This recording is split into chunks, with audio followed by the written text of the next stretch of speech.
Hello everyone, I am the Storyteller Daily. Today I bring you stories that may help you drift into sleep. Before we begin, please remember to like and subscribe so you won't miss the next stories. Leave a comment to tell me where are you watching from and at what time. Now sit back, relax, and step into the story. It began with a sound that didn't belong. My flat was small, the ceiling low, the air faint with the smell of damp paint. At night, everything was still, except for that sound, a soft step, drag, step, as if someone was walking across the ceiling above me, but there was nothing above me. The landlord had shown me the roof himself, a flat sheet of concrete, open to the cold night. Still the steps came. They wandered slowly from corner to corner, pausing now and then as though whoever was up there was listening too. At first, I told myself it was pigeons, then pipes, then anything else. But deep down I already knew the truth. The sound wasn't outside at all. It was inside the ceiling, and when the chair scraped above me for the first time, I froze, breath caught halfway in my throat, afraid that if I moved, whoever was up there might hear me listening. I didn't sleep that night. The ceiling kept whispering its strange rhythm, slow, dragging steps, then a faint creak, as if someone leaned their weight on old wood. But my ceiling wasn't wood, it was plaster and concrete. I stared up at the pale surface, waiting for dust to fall, waiting for something to break through. When morning came, the silence almost felt louder. The sound had stopped, yet its echo stayed behind, vibrating inside my skull like an unfinished sentence. I told myself I'd imagined it. Lack of sleep, stress, new place, thin walls. To test it, I dragged a chair to the middle of the room and knocked on the ceiling 3 times. Knock, knock, knock. No reply, just the ordinary hum of the fridge and the muffled city outside. I laughed under my breath, embarrassed by how tense my shoulders were. See? Nothing. That night I left my phone recording on the bedside table before I slept. I wanted proof, either of the sound or of my imagination. When I woke at dawn, the recording was over 6 hours long. I scrolled through, skipping ahead in sleepy impatience. Then I heard it. Step, drag, step, scrape. The same sound, louder this time, as if the microphone had been lifted closer to it. But what froze me wasn't the sound itself. It was the faint sigh that followed, right next to the microphone. My microphone. A low breath that didn't belong to me. I dropped the phone, heart pounding. Maybe it was feedback. Maybe... And then I realized the sigh came after the recording had stopped. I turned off the phone, too afraid to listen again. But that morning, when I left for work, I noticed the chair in the corner had moved a few inches away from the wall. I live alone. For 3 nights, the sounds returned. Never at the same hour, never the same pattern, but always the same weight above me. It began as soft dragging like bare feet across dust. Then came the scraping, the creak, the brief pause of silence before something heavy shifted. I could almost see it in my mind, a figure pacing above me, restless, searching. I stopped recording. Whatever it was, I didn't want proof anymore. I only wanted quiet. By the 4th night, even the silence had become suspicious. I sat up in bed, the moonlight spilling through the window, and realized how unnatural the quiet had become. Not even the fridge hummed. The air was so still that my breathing sounded intrusive, like a trespass. Then a knock. A single, deliberate knock from above. I stared at the ceiling, waiting. The knock came again, slower this time, dragging its echo across the plaster like a finger tracing the outline of something. Then came a faint shh. Not quite a whisper, not quite a breath.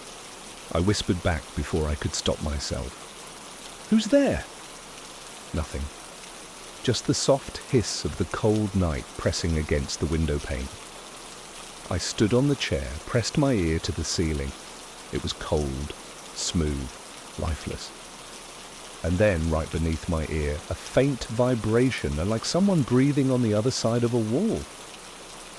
I could feel it through my skin, rhythmic, calm, almost human. I stumbled back, nearly knocking over the lamp. My heartbeat drowned out every other sound until I realized something worse. The noise hadn't come from above anymore. It had moved. It was in the walls. I backed toward the door, half whispering, half sobbing, "This isn't real."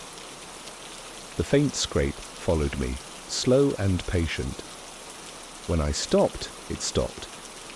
When I moved again, it waited half a second, then matched my pace exactly, always one step behind. I left the light on all night, sitting on the floor, staring at the ceiling. Shadows stretched long across the walls, twisting with each flicker of the bulb. I counted the seconds between sounds until I couldn't tell whether I was hearing them or imagining them. At 3:17 a.m. the bulb flickered one final time and went dark. The room sank into black. Then, in that absolute silence, came the unmistakable sound of wood grinding against plaster, a chair being dragged. But this time it wasn't above me, it was right behind me. I didn't turn around right away. For a few long seconds I just sat there, frozen in the dark, listening. The chair's legs scraped slowly across the floorboards, an uneven rhythm, deliberate, almost testing. Then it stopped. The air felt thick, pressing against my back like a held breath. I told myself not to look. If I looked, I'd see it. If I didn't, maybe it wouldn't be real. But curiosity, that cruel whisper in the mind, always wins. I turned. There was nothing there. The chair sat in the corner, exactly where I remembered it, except it was facing me now. I knew I hadn't left it that way. I could see the faint outline of its legs in the moonlight, its shadow stretching across the floor like a stain. I swallowed hard, forcing a laugh that sounded thin in the dark. "All right," I muttered, voice trembling. "Enough of this." I reached for the lamp. The bulb flickered, sputtered, and finally bloomed into weak yellow light. The room was empty. I stood there, breathing shallow, eyes darting from corner to corner. Everything looked normal, but felt wrong, like the air itself was holding its breath, waiting. Then I noticed the dust on the ceiling. It had shifted. The fine grey film that used to coat the plaster now formed faint footprints. Small, bare, unmistakably human. They started above the bed, wandered to the far wall, and disappeared near the corner where the chair now faced me. I staggered backward, heart hammering. The room seemed to tilt slightly, the edges of my vision tightening. "No," I whispered. "No, no, no." Something tapped, soft, deliberate, on the ceiling. Tap, tap, tap. Then a low creak, like weight, settling just above me. The ceiling bowed a fraction of an inch, just enough for the paint to crack. I stumbled to the doorway, fumbling with the handle. It wouldn't move, locked. The knocking grew louder, faster, and the rhythm desperate now, as though something trapped above was pounding to get out. Dust rained from the ceiling. I pressed my back against the door, too afraid to scream. "Please," I whispered to no one. "Stop!" The pounding halted. Then came a long, slow drag, tracing across the ceiling and stopping right above my head. And then, in the absolute stillness that followed, something whispered my name, not shouted, not hissed. Whispered, close, intimate, almost tender. I bolted. The lock gave way with a violent twist, and I stumbled into the corridor, slamming the door behind me. The hallway light flickered alive, humming faintly. I stood there shaking, waiting for footsteps, for any sound that might follow. But nothing came. The silence was complete again, heavy and mocking. I took the stairs 2 at a time, rushing outside into the freezing air. My breath came in white bursts. The sky was dark, empty. No neighbors stirred, no windows lit. When I finally looked up at my flat, I could see my window, and through the thin curtains, the faint shadow of someone sitting in my chair, facing the door. I didn't go back inside. I spent the night at a cheap roadside motel, the kind where the air smells faintly of bleach and loneliness. The hum of the neon sign outside was oddly comforting. At least this sound belonged to the world I understood. I told myself I wouldn't go back. I'd call the landlord in the morning, pack what I could, and leave. Simple, logical, safe. But when dawn came, logic softened into guilt. I'd left everything behind, my wallet, my documents, even my grandmother's locket on the bedside table. I convinced myself that daylight would change everything. Ghosts, after all, were creatures of the dark. So I returned. The front door opened easily. Sunlight filtered through the curtains, painting soft gold across the floor.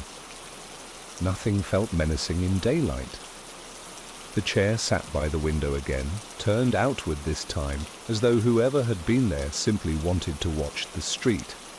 I laughed, shaky but genuine, and told myself it had all been stress. Maybe I'd sleepwalked, maybe I'd imagined the voice. It was easier to believe that than to face the alternative. I began to tidy up, trying not to look at the ceiling. Dust lay thick again, undisturbed. No footprints, no cracks, no proof. The room felt almost peaceful. Then I noticed the phone on the bedside table. Its screen was on, recording. I didn't remember turning it on. The timer read 7:32:14. It had been recording since I left the night before. My throat tightened. I tapped play. At first, nothing but silence. Then the faint scrape of a chair. The sound of light footsteps. A door creaking open. My voice, or something that sounded like it, saying that it's okay, I'm back now. But I wasn't back. Not until this morning. The recording went on, faint breathing, then humming, a tune I recognized instantly. My grandmother used to hum it when she wanted me to sleep. The sound came closer to the microphone, soft, gentle. Then a sudden whisper, "You shouldn't have left me here." The recording stopped. I dropped the phone. The battery was dead, though I could have sworn it had been full. My hands shook as I stared at the black screen. My reflection looked pale and distorted, like the image of someone standing behind glass. A cool breeze brushed past me, though the windows were shut. The air smelled faintly of damp wood. The same smell I'd noticed that first night. That's when I heard it again. Step, drag, step, not above me this time, from the hallway.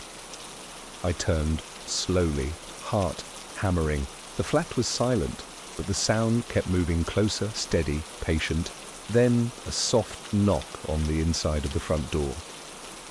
I almost laughed. I'd left the door wide open when I came in, but when I turned to look, it was closed, and on the other side of it, someone or something whispered my name again. The whisper lingered through the wood. Not loud, not angry, but pleading, almost human. I backed away from the door, every muscle trembling, the floorboards creaking under my feet. The room seemed to grow smaller, the walls closing in around me, the air thick with the smell of dust and wet plaster. "Who's there?" I whispered, though I already knew the answer. Silence. Then the handle began to turn, slowly, deliberately. The old brass shuddered in its socket, as if someone was testing its strength. I stared, unable to move, waiting for it to stop. But it didn't. It kept turning, halfway, then fully, and the door swung open. No one stood there, just a dim corridor that smelled faintly of rain and decay. A chill crept through the doorway, brushing against my skin like invisible fingers. I took one hesitant step forward, trying to see into the hall. That was when I heard it again, above me. The ceiling moaned, cracked. Then something heavy shifted, sending down a small cloud of plaster dust. The sound moved, fast this time, darting across the ceiling toward the door. My instinct screamed at me to run, but my legs refused. And then, bang! A hole burst open in the ceiling, shards of plaster raining down. Something pale hung from the gap. A hand, thin and limp, its fingers twitching slightly as if reaching for me. I stumbled backward, gasping. The hand flexed once, twice, then withdrew slowly into the dark. The hole gaped above me like a wound, breathing dust. I bolted. The hallway seemed endless, each step echoing louder than the last. I could hear it following, the dragging sound again, faster now, closer, as though crawling across the walls. The corridor lights flickered, throwing long, fractured shadows that crawled along the ceiling. I turned the corner, reached the stairs, and froze. The stairwell was wrong. The walls curved, spiraling downward into a darkness that didn't belong to the building. The hum of the world outside, cars, voices, life, was gone. Only the soft, dragging sound remained, circling above. My breath came in gasps. I pressed my hand to the wall. It was warm, pulsing. The faint rhythm of a heartbeat thrummed through the plaster. I whispered to myself, "Wake up. Wake up." Then from behind me, a voice, my own voice, would whisper back, "You never slept." I spun around. A figure stood at the top of the stairs. Its outline was faint, flickering like static, but the face was unmistakable. Mine! Eyes hollow, mouth half open, as though caught mid-breath. It smiled, or tried to. "You left me up there," it said in my voice. "You locked me in the ceiling." I turned and ran down the spiraling stairs, not caring where they led. The air grew colder, wetter, until each breath turned to mist. The dragging sound chased me, faster, louder, echoing from every direction. The stairwell opened into a narrow corridor lined with doors. Dozens of them, all numbered the same, 7A. Behind each I could hear faint whispers, small sounds of breathing, scratching, soft cries. One door stood open at the end, a thin line of light spilling from within. I didn't think. I ran toward it. Inside was a small room. Bare walls, no windows, no furniture, just a chair sitting beneath a cracked ceiling. My chair. The air thickened, humming softly. A low voice murmured above, somewhere beyond the plaster. "Step! Drag! Step!" I backed toward the door, but it slammed shut. The light flickered. Something pressed against the ceiling from above, the plaster bending, cracking, ready to give. Dust rained down, and then through that brittle veil a face pushed through, grey, hollow-eyed, mouth open in a silent scream. My own face again. It stared at me, and in its whisper of a voice said, "Your turn." The ceiling split open. I screamed, not from pain, but from the pull, the impossible weight dragging me upward. The room turned upside down. Gravity betrayed me. My feet left the floor. My hands clawed at the air. The last thing I saw was the chair tipping over as I was pulled into the dark cavity above. Silence. Then the ceiling sealed itself again, smooth and pale, as though nothing had ever happened. Hours later, or maybe days, sunlight filtered faintly into the flat. The door stood ajar, dust hung lazily in the beam of light. And beneath the ceiling, a chair slowly scraped across the floor, turning to face the door once more. They found my flat 3 days later. The neighbors had complained about the noise again, scraping, pacing, a chair dragging across the floor at odd hours. The police broke the door open expecting to find a squatter. They didn't. The room was empty, spotless, no blood, no signs of struggle, just a single chair in the middle of the floor facing the door. A faint layer of dust covered everything, except the seat of the chair. That was clean, as though someone had been sitting there only moments before. The landlord swore he'd only ever rented the place to one tenant, me, but the officers found 2 coffee cups in the sink, both still damp, and my phone, left on the bedside table, had a new recording. It started with silence, then footsteps, then a soft sigh, a voice, my voice, whispered, "I'm still here." There was a scraping sound as the chair moved, and then a second voice, quieter, breathier, impossibly distant, yet somehow inside the same space. It said, "So am I." The recording ended with the familiar rhythm I once tried to forget. Step, drag, step. And in the moments before the officers switched it off, someone swore they heard another faint noise, a dull, rhythmic tapping coming from somewhere high above them, from the ceiling. It started the first week after I moved in. A small, cheap flat at the edge of the city, cracked walls, peeling paint, but quiet. I wanted quiet. At night, I'd lie still, listening to the soft hum of the radiator, the faint traffic beyond the window. It was peaceful until the hum began to change. It deepened, slowed, grew rhythmic, almost like breathing. I told myself it was the plumbing, the pipes expanding with heat. But there was a pulse to it, a slow inhale and exhale that made the wallpaper tremble ever so slightly. Sometimes it synced with my own breathing, as if the flat was mimicking me. The first time I pressed my ear to the wall, I heard something unmistakable, a soft thud between the breaths, a heartbeat. I pulled back, laughing nervously. "You're tired," I told myself. You're hearing things."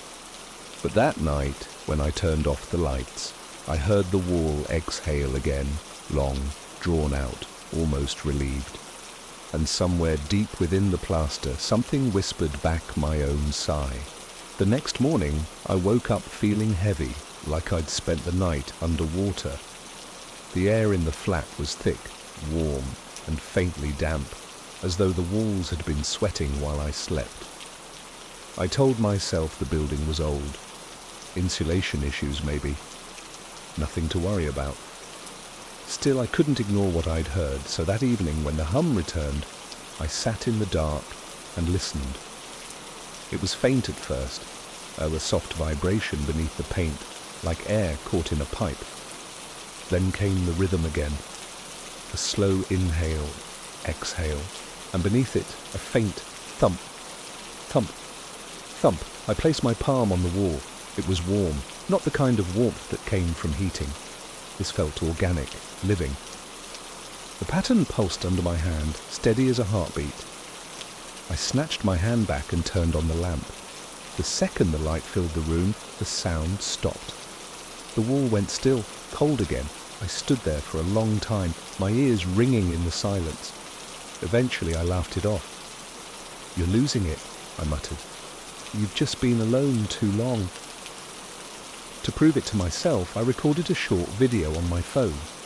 I pressed the camera against the wall and waited. For a while, nothing happened, just static. Then faintly, the phone picked up the rhythm again. A soft, steady beat, almost like someone breathing against the microphone. The moment I pulled the phone back, the noise stopped. I checked the recording. The audio was there, but the video was wrong. The wallpaper moved, not rippling, breathing. The faded floral pattern swelled and shrank, slow and deliberate, as though the wall were alive and inhaling air. I deleted the clip immediately, but the image stayed with me. I didn't sleep that night. By morning, I had almost convinced myself it had been a visual glitch. Compression, some kind of distortion. But when I walked past the wall on my way to the kitchen, I saw something that made my skin crawl. The wallpaper was peeling slightly near the floor. And behind that tiny gap of paper and plaster, the surface wasn't dry. It pulsed, faint and wet, like living flesh. That was the first time I realized, the sound wasn't coming through the wall, it was coming from inside it. The next few nights turned into a kind of vigil. I stopped turning on the lights, I stopped playing music, I even unplugged the fridge just to listen. Every night the walls would breathe, slow and steady, like the lungs of something ancient learning how to mimic life. At first, I thought it only happened in the bedroom, but soon I realized it was everywhere. The kitchen tiles ticked like a pulse underfoot. The hallway plaster gave off the faint sound of whispering when I walked by. Even the ceiling sighed in its sleep. I tried to reason it away. Old pipes, temperature changes. I repeated those explanations like prayers. But deep down I knew I wasn't hearing the building, I was hearing it. On the 5th night, the rhythm changed, faster, sharper. The wall across from my bed began to expand and contract too quickly, as though panicking. The hum grew deeper, vibrating through the air, until the window panes rattled. I pressed my hands over my ears, but it didn't help. The sound wasn't just around me anymore, it was inside me. Then, all at once, everything went still. The silence that followed was worse than the noise. My ears rang. My body trembled with leftover vibrations. I dared to breathe again, slow, careful. And then the wall breathed back. This time I heard the inhale clearly. It sucked the air from the room, from my lungs, from every corner, until I felt lightheaded. I gasped and stumbled toward the window, trying to open it, but the latch refused to budge. The glass fogged instantly with condensation, as though the air itself was being devoured. Behind me, a faint wet sound, like something shifting beneath skin. I turned. The wallpaper bulged outward just for a second and sank back. There was something moving inside. My breath came fast and shallow. "Stop," I whispered, as if reason still mattered. "Please stop." The wall stilled again. I waited. Minutes passed, then an hour. Nothing. At dawn, I gathered my things and jacket, keys, whatever I could carry, and headed for the door. My hand froze on the knob. The wall beside the door had changed color. The faded white had turned slightly pink. When I looked closer, I realized why. Veins. Thin, red veins, spreading like cracks beneath the surface, pulsing faintly with each beat of the sound I could no longer pretend not to hear. A slow thump echoed through the room. One beat, then another. And then came the whisper. Not from the wall this time, but from behind me. It said, "Don't leave yet." We're not finished breathing. I turned around too fast, the motion dizzying. The voice had been soft, but unmistakably human. It came from the direction of my bedroom, the darkest part of the flat. I stood in the hallway, heart hammering, the air thick with that strange warmth again, that faint pulse running under my feet. "Who's there?" I said. My voice didn't sound like mine anymore. Thin, uneven, a tremor, pretending to be courage. Nothing replied.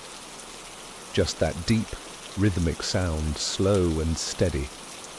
The breathing of the walls. I stepped forward. Each movement stirred faint groans from the plaster, like the building disliked my presence. The door to the bedroom was half open, the gap between door and frame, exhaling a faint breath with every draft. I pushed it open fully and felt a rush of air, warm, damp, almost humid, as if the room itself had lungs. The wallpaper along the far wall moved again. Not a trick of light this time. It swelled outward, then sank back, the floral pattern warping as though stretched over something living. I approached with a kind of terrified fascination. My hand hovered inches from the surface. It felt warm again, and then something beneath it shifted. I jerked my hand away, but too late. A muffled thud came from inside the wall, followed by a faint scratching, like fingernails on wet fabric. I stumbled backward, knocking over a lamp. The bulb shattered, plunging the room into a dim orange flicker from the streetlight outside. The movement inside the wall grew frantic, the plaster bulging outward as though something inside was trying to claw its way free. Then came the voice again. Closer. Let me out. It wasn't loud, but it was everywhere. In the walls, in the floor, in the air itself. I screamed. Not words, just a raw, animal sound, and bolted for the door. My hand closed around the knob, slick with sweat, but the door refused to move. The breathing deepened, the air pressure changed. The whole room seemed to inhale at once, pulling at my clothes, my hair, my skin. A crack split down the center of the wall. Pale dust burst into the air. From inside that fissure came a faint, trembling light, as though the wall had a heartbeat that glowed. The crack widened, stretching open with a sound like tearing flesh. For a moment, I saw what was inside. Not brick, not wood. Flesh, slick, red, pulsating. Veins crawled across the surface like roots. Something blinked within it.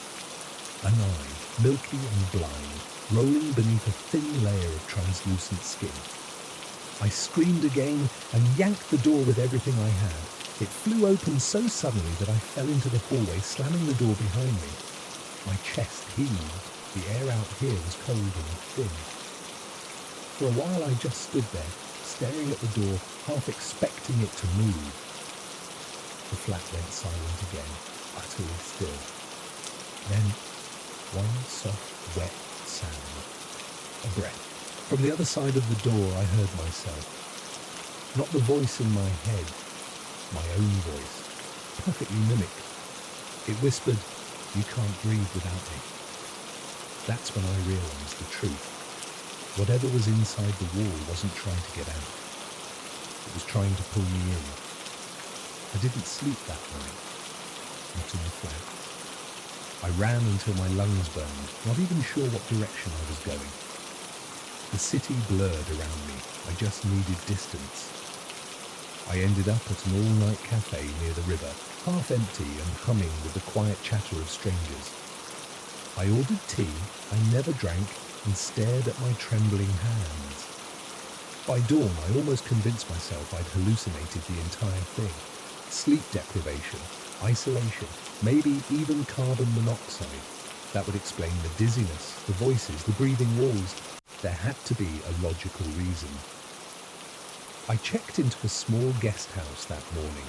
Old, creaky floors, but sunlight in every corner. The manager gave me a key and a sympathetic smile. I told myself I'd stay one night, just long enough to rest and clear my head. For a while, it worked. The silence here was gentle, ordinary. The walls didn't hum, they simply stood. I even laughed once, quietly, at how absurd my fear had been. By evening, I dared to sleep. The dream came almost instantly, and the sound of a slow, rhythmic inhale and exhale. I was standing in my old flat in front of that breathing wall. I pressed my hand against it again, felt the warmth pulse beneath my fingers. This time, though, it didn't frighten me. It felt familiar, comforting even. I woke to darkness and the faint sound of wind outside.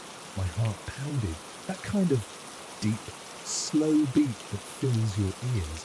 But then I realized it wasn't mine. The wall behind the bed was breathing. I froze. No, this was impossible. This was a different building entirely. I sat up, the mattress creaking softly beneath me. The sound grew louder, deeper, echoing through the room. I placed a shaking hand against the wallpaper. Warm, beating, alive. "No," I whispered. "You can't be here." A soft sigh answered me, moving through the plaster. The wallpaper swelled slightly, exhaled, then whispered back my name. That voice, my own voice. I scrambled from the bed, switching on the light. The sound stopped. The walls looked ordinary again. My breath came fast and shallow, fogging the air. I checked the window, closed. The door, still locked. Everything still. Then I saw it, near the skirting board, a faint pink line running up the wall, thin and fresh like a new vein. My stomach turned. I grabbed my coat, ready to flee, when a thought hit me like a cold wave. It's not following me. I was inside it. Wherever I went, it came with me. The walls, the floors, the ceiling, all made of the same stuff that breathed when I wasn't looking. I backed into the corner, whispering, "You're not real. You're not real." The wall exhaled again, a long, content sigh, warm against my cheek. Then came the faintest reply, so soft it felt like a thought instead of a sound. "Neither are you." The world around me had changed in ways that were too subtle to notice at first. The light outside the window no longer looked like morning. It was a kind of pale, sickly hue, too still to belong to the sky. The air no longer felt like air. It was heavy, slow, thick as breath itself. I told myself to move, to leave, to run, but every step I took made the floor beneath me pulse. The boards flexed slightly like muscle underfoot. When I pressed a hand to the wall, I could feel it respond, slow and affectionate, a heartbeat sinking to mine. I think that's when I realized the truth I'd been avoiding all along. It wasn't that the walls were alive, it was that I was inside something living. I stumbled backward, grabbing my bag, trying not to look at the ceiling as it shifted ever so slightly, like a chest expanding in a deep inhale. My breath came faster, shallower, until the rhythm of it matched the room's. Every sound, my pulse, my breathing, even the crackle of my shoes against the floor, echoed back at me a half-second later, perfectly mimicked. "Stop," I whispered. "You're not me." The walls quivered. A low sound, almost like a laugh, vibrated through the plaster. Then the surface bulged and a faint outline appeared within it, human-shaped. I froze. It moved when I moved. When I stepped closer, it leaned forward too, mirroring me through a thin membrane of paint and paper. Only when I blinked did I realize its movements were slightly delayed, just enough for me to understand it wasn't a reflection. Its mouth opened, stretching far too wide, and I heard my own voice echo from within the wall. "You keep calling me it, but I've always been you." The wallpaper tore. Fingers, pale, long, slick with something red, pressed through the gap. I stumbled backward, slamming into the opposite wall. It rippled under my weight like soft flesh. The air grew warmer, thicker, until every breath felt stolen from something else's lungs. The voice surrounded me now, everywhere at once. "We were lonely," it whispered. "So we built a body to keep you here."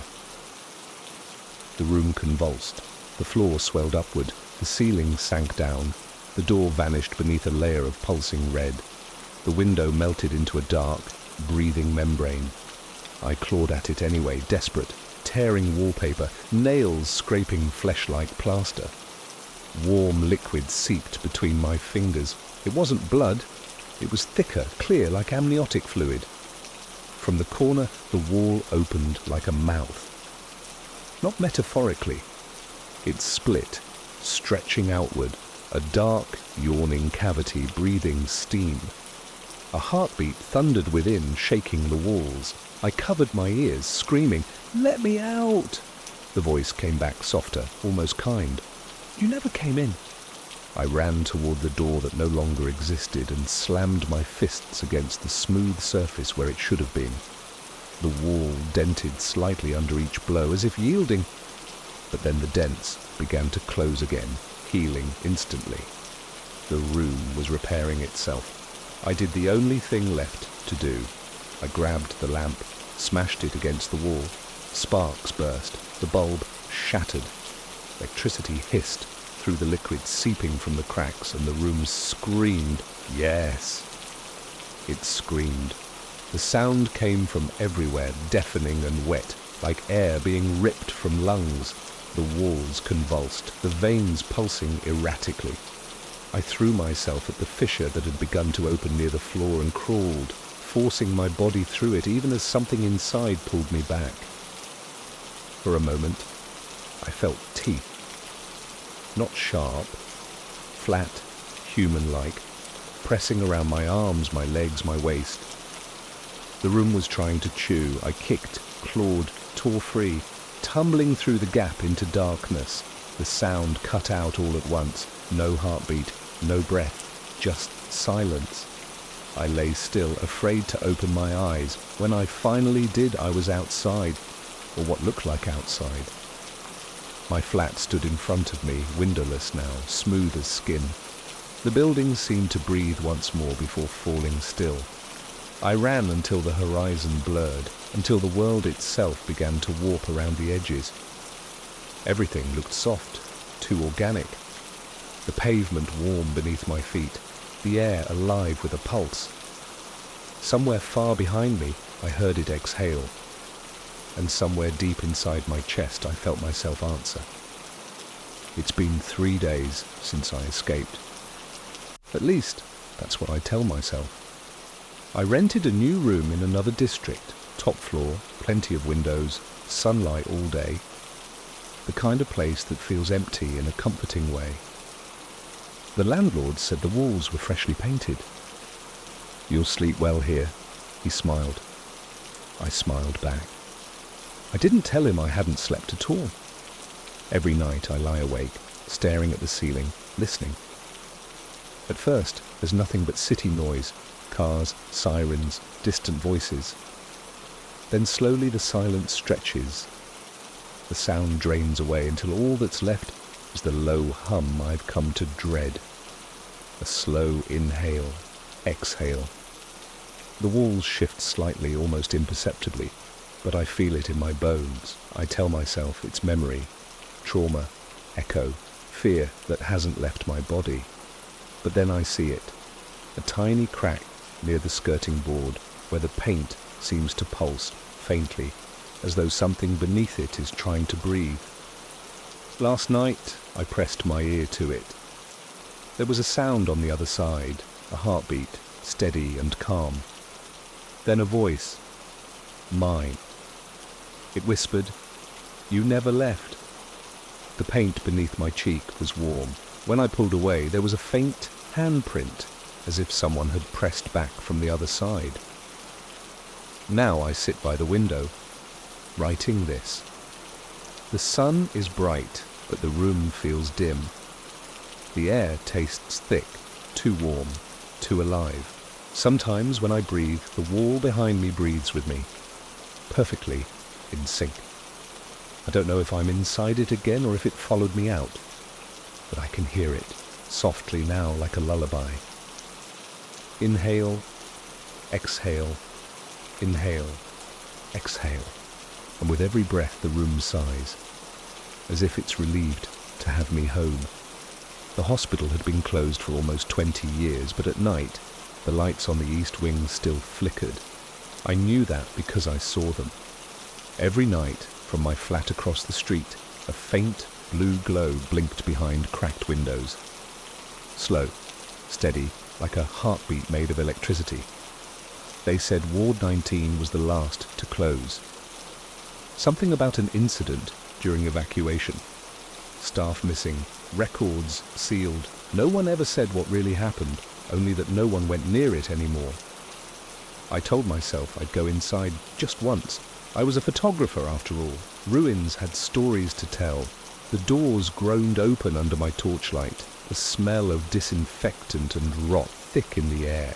My footsteps echoed down endless corridors, where paint peeled like dead skin and faded signs pointed to rooms that no longer existed.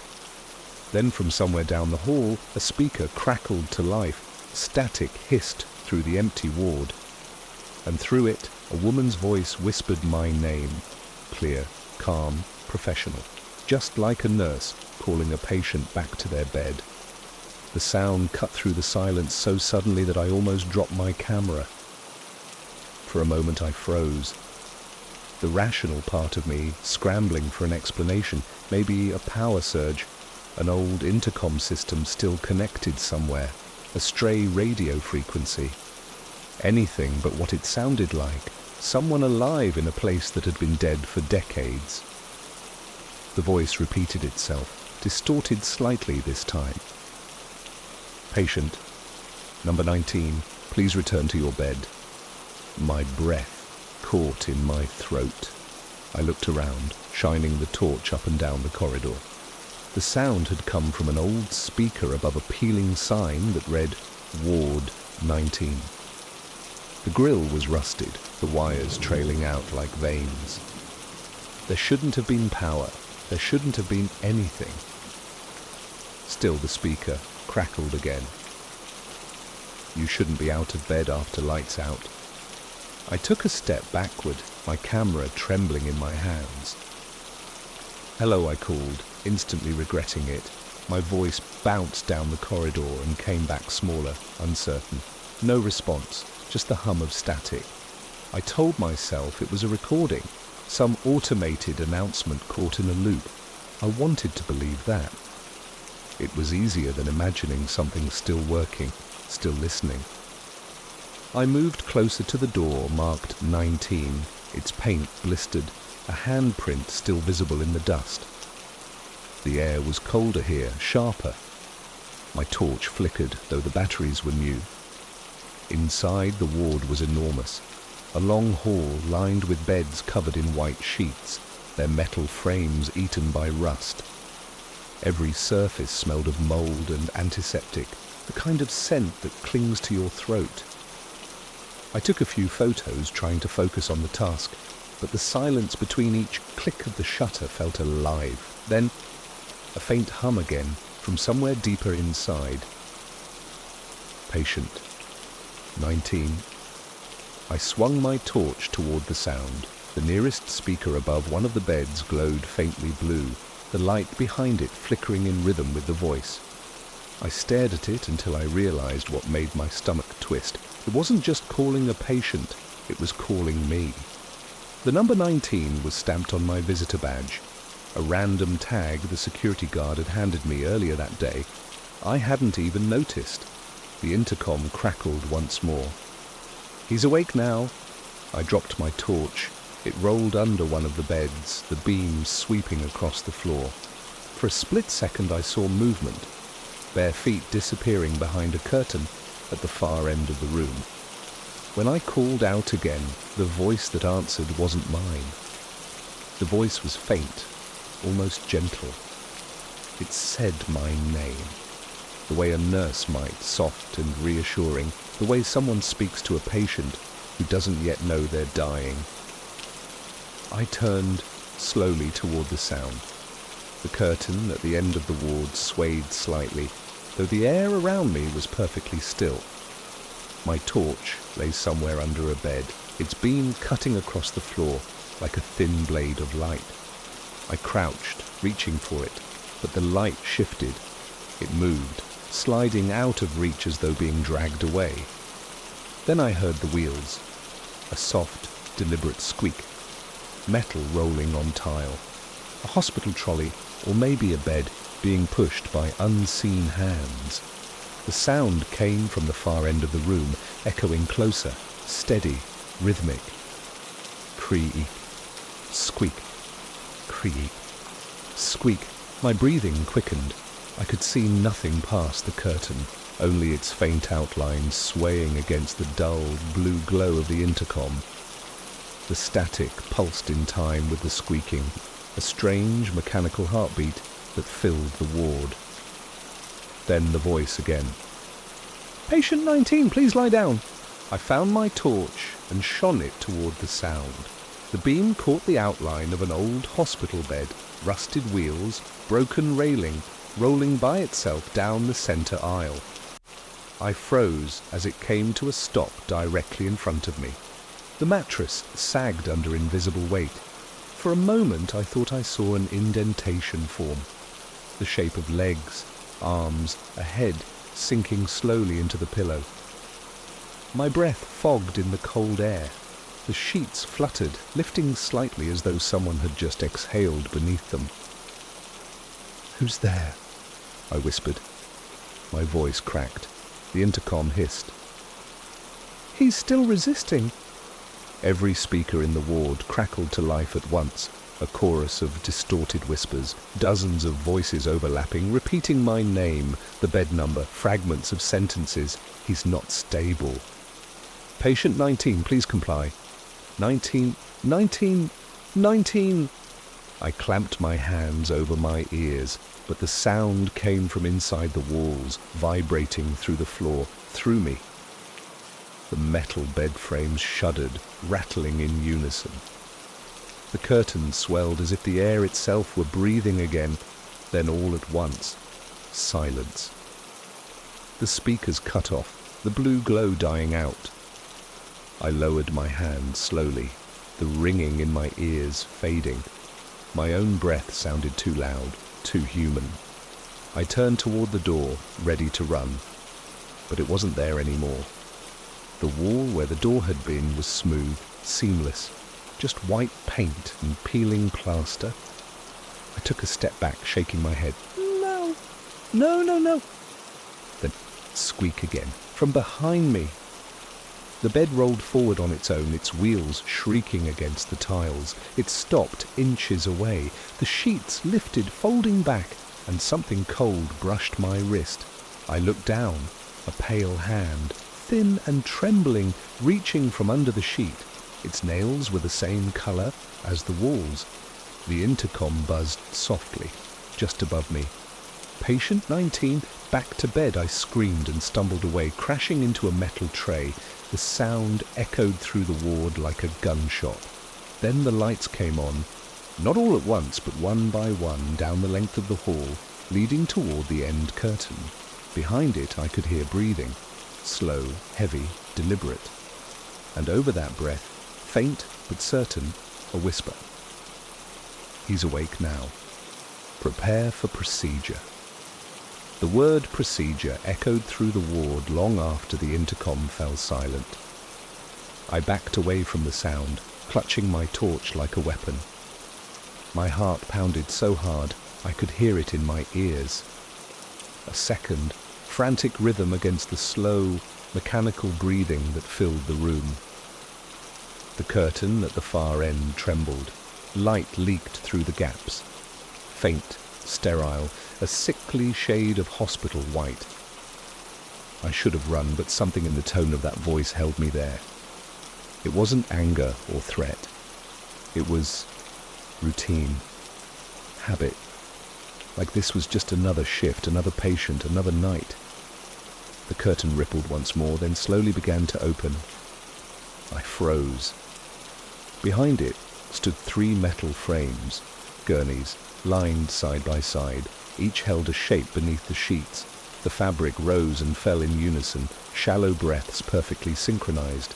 The air smelled of rust, disinfectant, and something faintly sweet, like formaldehyde. My torchlight skimmed over their faces. Only there were none. The sheets had been stitched closed where the heads should have been, the fabric puckered tight, and beneath the stitches something moved, slow, worm-like motions. My stomach lurched. Then from the middle gurney, a hand lifted. Grey, waxy skin, a hospital tag still dangling from the wrist. The tag read, in faded print, 19, male, unknown. The hand twitched once, twice, and pointed directly at me. The intercom crackled again. "Patient 19, procedure overdue." I stumbled backward, my torch flickering wildly. The stitched figures began to shift, the sheets rippling as though they were trying to sit up. The one that had pointed at me tilted its covered head, the fabric straining over something vaguely human beneath. Then the room went black. The lights snapped off all at once, plunging the ward into suffocating darkness. I could still hear the movement, the creak of metal frames, the scrape of skin against sheet. the whisper of bare feet on tile, and through it all, that voice. Closer now, just behind me, no longer filtered through speakers. Back to bed. I spun, swinging the torchlight wildly. For a split second it caught a figure standing inches from me, a nurse in a faded uniform, her cap tilted, her mouth hidden by an old surgical mask. Her eyes were black hollows, reflecting the faint beam of my torch. Her voice came out calm, professional, perfectly steady. Vitals unstable. Contain the patient, I turned and ran. My shoulder slammed into a wall where the door should have been. I clawed at the plaster, tearing paint, finding nothing but cold surface. Behind me came the rhythmic squeal of the bed's wheels again, following fast. I ducked beneath another curtain, heart hammering. Inside was a single bed, cleaner than the others. A fresh sheet, crisp and white, waited on it. A clipboard hung from the rail. Patient, 19, status returned. My torch flickered, dimmed, and died. The breathing stopped. The silence that followed felt deliberate. I could sense her there, the nurse, standing just outside the curtain, waiting. Then her voice again, low and certain. "Welcome back." Hands, many of them, gripped the curtain from both sides and pulled it open. Cold fingers seized my arms, my shoulders. I screamed, twisting, kicking, but they were too strong. I was dragged toward the bed, the sheet pulled aside, the smell of formaldehyde thick and sickly. As I struggled, I saw the wall behind the bed shimmer, the faint outline of a door reappearing through the flickering light, an exit. Salvation. I tore free for a second, lunged toward it and froze. Someone was standing in the doorway. It was me. Same face, same clothes, but pale as death, eyes wide and empty. He looked at me, then down at the clipboard, and whispered in my own voice. "He's awake." The intercom roared back to life. "Proceed." Then everything went white. When I opened my eyes, the light was soft, golden, morning light. For one disoriented moment, I thought I was home. I could hear the faint sound of traffic somewhere far away, the ticking of a clock, and the gentle hum of electricity. The air no longer smelled of disinfectant. It smelled of rain and old wood. I was lying in a bed, clean sheets, metal frame. But when I sat up, the mattress squeaked in a way that made my skin crawl. The room around me looked almost normal. Cream walls, a window half open to a grey sky, a vase of flowers on the table beside me. For a second I laughed, shaky and confused. "It was a dream," I whispered. "God, it was just a dream." There was even a call button beside the bed, like in any modern hospital. When I pressed it, nothing happened. I waited. The silence stretched. Then, faintly, from a speaker above the door, a familiar hiss of static. "Our patient 19 has regained consciousness." My blood ran cold. "No," I murmured, sliding out of the bed.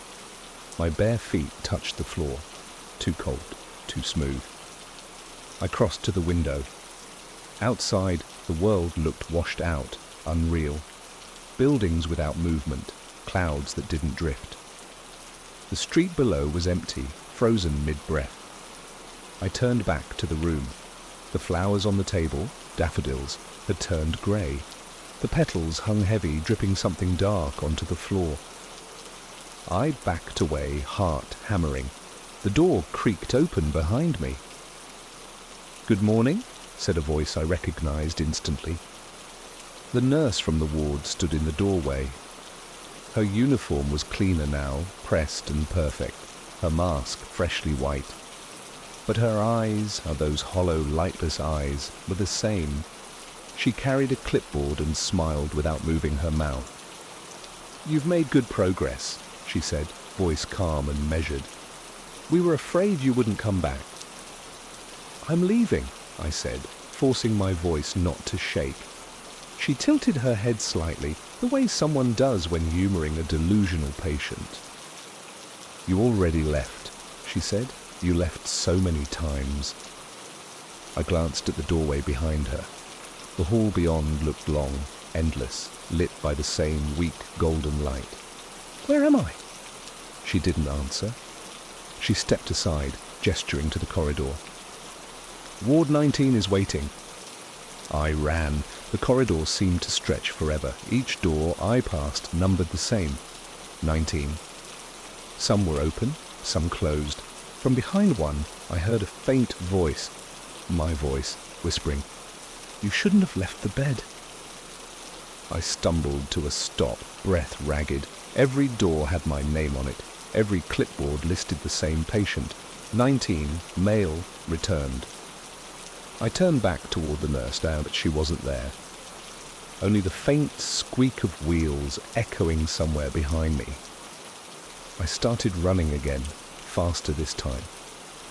The hall began to warp, bending slightly to the left, then the right, until the floor itself sloped downward.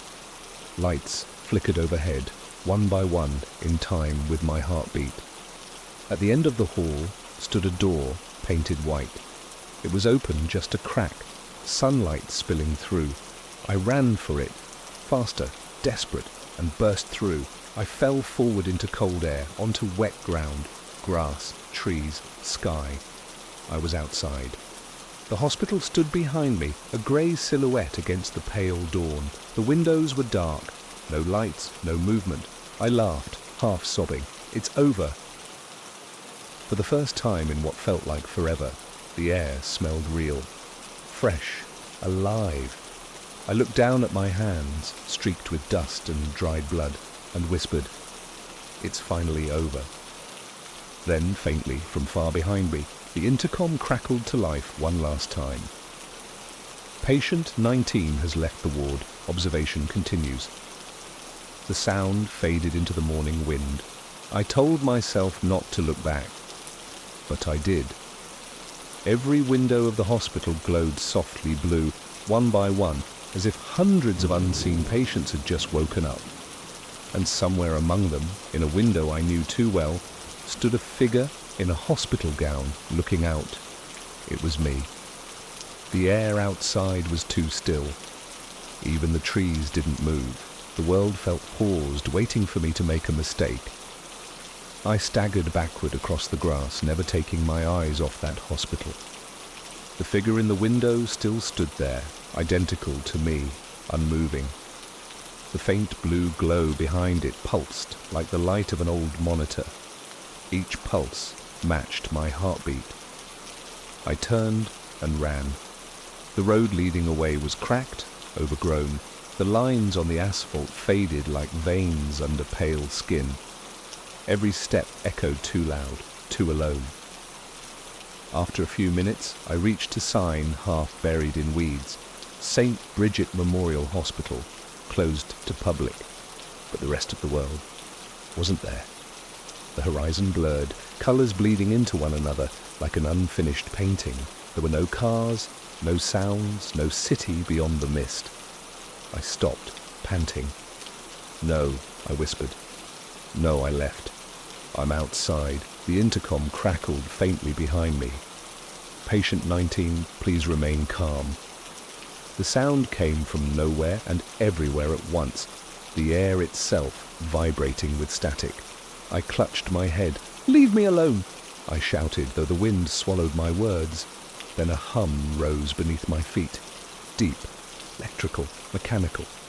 I looked down. The ground wasn't grass anymore. It was tile, white, sterile, shining. The landscape was changing, folding itself into walls. The sky dimmed into ceiling lights. The road dissolved into corridors. My lungs seized as the smell of antiseptic returned, sharp and nauseating. "No," I whispered, backing away. "No, please." The world shuddered once, and I was back inside. Ward 19 stretched before me, endless and bright. Every bed was occupied now, each sheet drawn perfectly to the chin, each figure still and breathing in unison. The sound of life support machines rose around me like a slow, methodical orchestra. Peep, hiss, beep, hiss. The intercom above me came alive. "Welcome home, patient 19.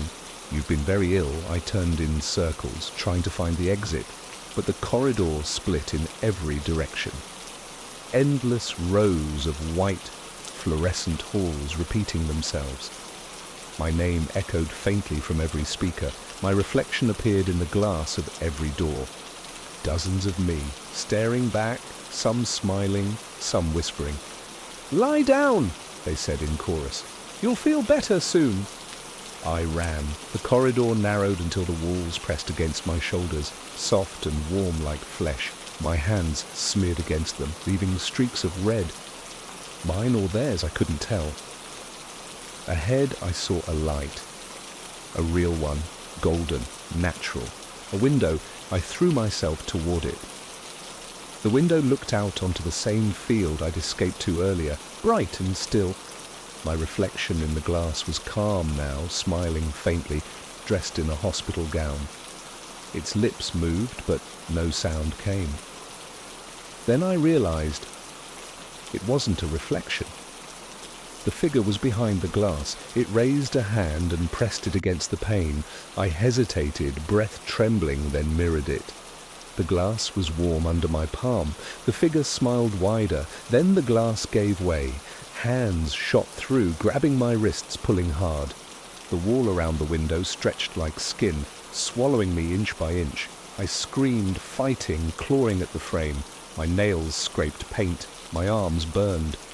"Procedure complete," the intercom droned. I pulled with everything I had.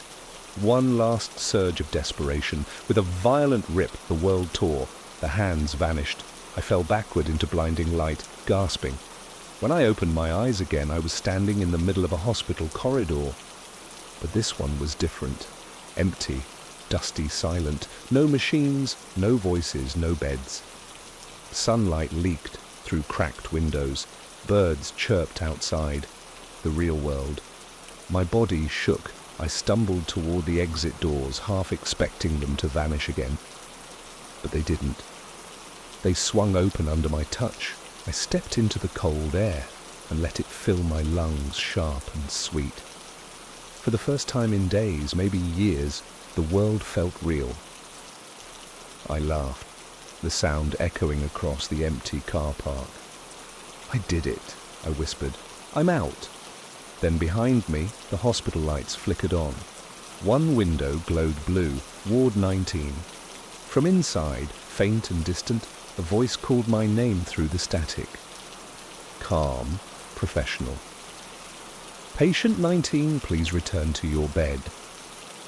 And though every part of me screamed to run, my body didn't move. Because the sound wasn't just coming from the building anymore. It was coming from the speaker above the hospital entrance and from the small black tag clipped to my shirt. It read, 19, mail returned. I ran until my lungs burned, but the sound followed. Faint, mechanical, constant. Beep, hiss, beep, hiss. The rhythm pulsed behind my ears, buried somewhere deep inside my skull. I tore the tag from my shirt and threw it into the mud. The noise didn't stop. The street ahead was unfamiliar. Every building I passed had blank windows, lifeless doors. The world looked right, but it felt hollow like the shell of a dream. My footsteps echoed far too loudly. Then from a nearby alley, a voice, calm, clinical. "Patient 19, observation incomplete." I froze. The voice wasn't coming from the hospital anymore. It came from inside the lamppost, a small speaker crackling with static. I backed away.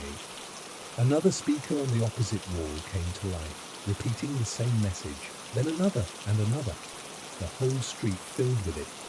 My number, my name, the tone too steady, too certain. "Patient 19, return to bed." The sky flickered, just once. The colour drained from it, leaving everything grey. The hum of electricity rolled through the pavement, deep and resonant, like the heartbeat of something enormous beneath the city. I turned, desperate for proof I was free. People, cars, life. But there was none. Only rows of empty buildings, each with a faint blue light flickering behind its windows. Every window and in every reflection I saw myself. Dozens of me, all standing perfectly still, all wearing that same hospital tag. Some smiled, some cried. One lifted a hand and pressed it against the glass, just like before. My vision blurred. My pulse matched the mechanical rhythm in the air. I stumbled into the street and screamed, "I'm not your patient!" For a moment, silence. Then, over the intercom, one final whisper. "We know." The sound of static deepened into a slow inhale, the city itself drawing breath. The lights flickered again, once, twice. And then, from every speaker, every window, every crack in the concrete, came the same soft voice I first heard inside the ward. Gentle, professional, endless. "Good night, patient 19. The air around me exhaled. The world went dark. I used to stream every night at 3 a.m. Not because it was convenient, it wasn't, but because that's when the algorithm seemed to love me most. The fewer people awake, the more the platform pushed my feed. And I liked the silence of it. Just me, the glow of my monitor, and the quiet hum of my PC fans filling the room. The night it happened, I wasn't supposed to go live. I remember that clearly. I'd been editing clips, headphones on, when my streaming software suddenly opened by itself. OBS launched, camera light flicked red, the chat window popped up empty but active. "Probably a glitch," I muttered, reaching to close it. Then the chat began to move. At first, just one message, user 0001, "We can see you." I laughed, thinking someone had hacked my feed. But the thing was, my camera wasn't pointed at me. It faced the wall behind me where nothing moved. Another message appeared. User 0002. "Don't turn around." At first I thought it was a prank. My chat had done weird things before. Spamming creepy copy-paste stories, staging fake hauntings. It was a kind of running joke, but this was different.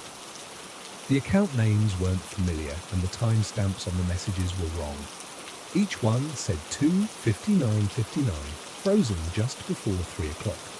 I typed back, "Nice try, whoever you are." A new message appeared instantly. User 0003. "We're not joking." Then another. User 0004. "Don't move your chair." I glanced at the camera feed on my monitor. The frame showed my room behind me, the same posters, the same soft glow from my LED lights. Nothing had changed. Still, I turned the webcam toward the wall just to check. Empty. When I turned it back, the camera feed flickered. For half a second I saw movement. A dark blur crossing behind my chair. I froze. Then the picture steadied again, showing only my room. "Okay," I said out loud, forcing a laugh. "You got me." Creepy edit. Whatever. But there was something wrong with the audio. I could hear myself breathing through my speakers. Delayed, distant. Even though I hadn't unmuted the mic. A faint click echoed from behind the monitor, like a mouse being pressed. I looked down. My hands were in my lap. The cursor on screen moved by itself, sliding over to the start streaming button. Then it clicked. The stream went live. The chat exploded with messages. User 0005. He's back. User 0006. Don't let him stop it this time. User 0007. Watch his back. My skin prickled. "All right," I said, half joking, half terrified. "If this is someone controlling my PC, congratulations.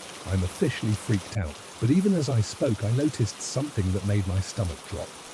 The stream timer, the one that counted how long I'd been live, wasn't starting from 0. It began at 3 hours, 1 minute, exactly where last night's stream had ended. The one I never posted. the one that corrupted the moment I tried to save it. I checked the files on my drive, and the last night's recording was still there, blank, 6 hours long, labelled live_3am_final.mp4. But when I hovered over it, the preview window didn't show a thumbnail of my face, it showed my back. I spun around so fast, my chair slammed into the desk. Nothing there. Then I heard it. Faint, distinct, impossible to mistake. The soft clack of a keyboard, coming from directly behind me.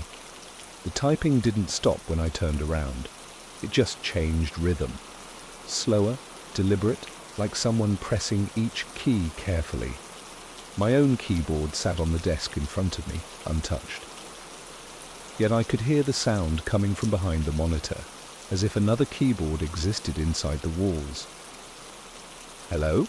I said, half whisper, half plea. The microphone light on my desk flicked red. Live, streaming, the chat started again. User 0008. Don't speak to it. User 0009. It learns. User 0010. He's looking now. The room felt heavier, the hum of my computer deepening into a low vibration I could feel in my ribs. My headphones hissed softly with static, like someone breathing too close to the mic. I glanced at the stream window. The camera feed had changed slightly. The frame was darker, the colors muted. I leaned closer, squinting. The room on screen looked the same, except for one thing. Someone was sitting in my chair. The figure faced away from the camera, its shoulders hunched, perfectly still. I reached back and touched my own chair, empty. My pulse thundered in my ears. "No," I muttered. That's not possible." The figure in the stream twitched. Slowly, its head turned, just enough for me to see half of its face. The skin was pale, blurred, like a low-resolution photo stretched too far, but I recognized it instantly. It was me. The stream delay was gone. The figure moved a heartbeat before I did, anticipating me. I lifted my hand. The one on screen rose first. A split second early, my chat exploded again. User 0011. It's copying. User 0012. Don't move. User 0013. He's not you. Then the audio caught up. A soft, distorted echo of my own voice whispering words I hadn't spoken. "Why did you turn it off?" The speakers crackled violently, a shriek of feedback that made me flinch. When the noise faded, the camera feed showed the figure standing now, the chair pushed aside. Its mouth was open as if mid-sentence, though no sound came out. I reached for the power switch on my PC. My hand hovered inches away. The chat stopped moving. User 0001. "Don't touch it, he'll see you." Every device in my room powered on at once. Phone, second monitor, tablet. All screens showed the same feed. My own face staring blankly into the camera. Mouth twitching, eyes blacked out by digital static. "Stop," I whispered. The camera light blinked. The chat began again, one line repeating over and over, filling the screen.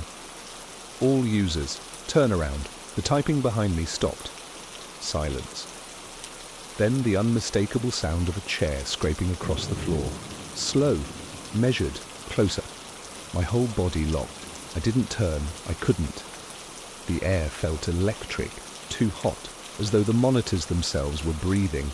On screen, the figure leaned forward, its face filling the frame, smiling with my mouth. The stream timer flicked back to 03000, counting down instead of up. When it reached 2:59:59, the voice, mine, but wrong, whispered through my speakers, "Now it's your turn to watch." And the webcam shut off. The screen went black. All three monitors, my phone, even the small LED strip behind the desk. Everything cut off at once, leaving the room in suffocating darkness. The sudden silence was worse than any sound. Even the hum of the PC fans had stopped. For a few seconds, I sat perfectly still, staring at my reflection in the dark monitor. I could see my own faint outline, the glow of the streetlight outside, just enough to catch my eyes. They looked wrong, too wide, too alert. Then faintly, the monitors began to flicker again, not on, not properly, just enough light to show something moving in the reflection behind me. Someone was standing there. I turned, but the room was empty. Nothing but my chair, my microphone, the tangle of wires on the floor. Still, the reflection in the glass stayed. That faint, grey blur shaped like a person watching. I forced a laugh that sounded cracked and dry. "You're not real," I said, more to convince myself than anything else. "You're a glitch." Maybe I've been awake too long. I reached for the main switch on the power strip beneath my desk. My fingers brushed it, and the monitor flashed on. The stream was live again. There I was on screen, sitting exactly as I was now. Same clothes, same expression, but the delay was gone. The image moved perfectly in sync. Only one detail didn't match. In the feed, the background was wrong. The wall behind me wasn't my room anymore. It was pitch black. And behind the me on the screen, someone stood in the dark. The shape leaned closer to my double, its face hidden. I couldn't breathe. Then slowly, the figure turned its head. Not toward the camera, but toward me. Every monitor in the room flickered. The audio spiked into static, then softened into a low, mechanical whisper. A voice that sounded like mine, but stretched and distorted. "I told you not to turn around." I stumbled back, knocking over my chair. The sound on the stream grew louder. Footsteps, heavy, deliberate, walking toward the camera. My own footsteps echoed in real time, perfectly synced. I lunged for the door. The handle wouldn't turn. I yanked, twisted, nothing. Behind me, the monitors glowed brighter, bathing the room in a sick blue light. The chat returned, filling the screen again. User 0001. "He's in your house." User 0002. "You shouldn't have turned the camera off." User 0003. "Don't let him out."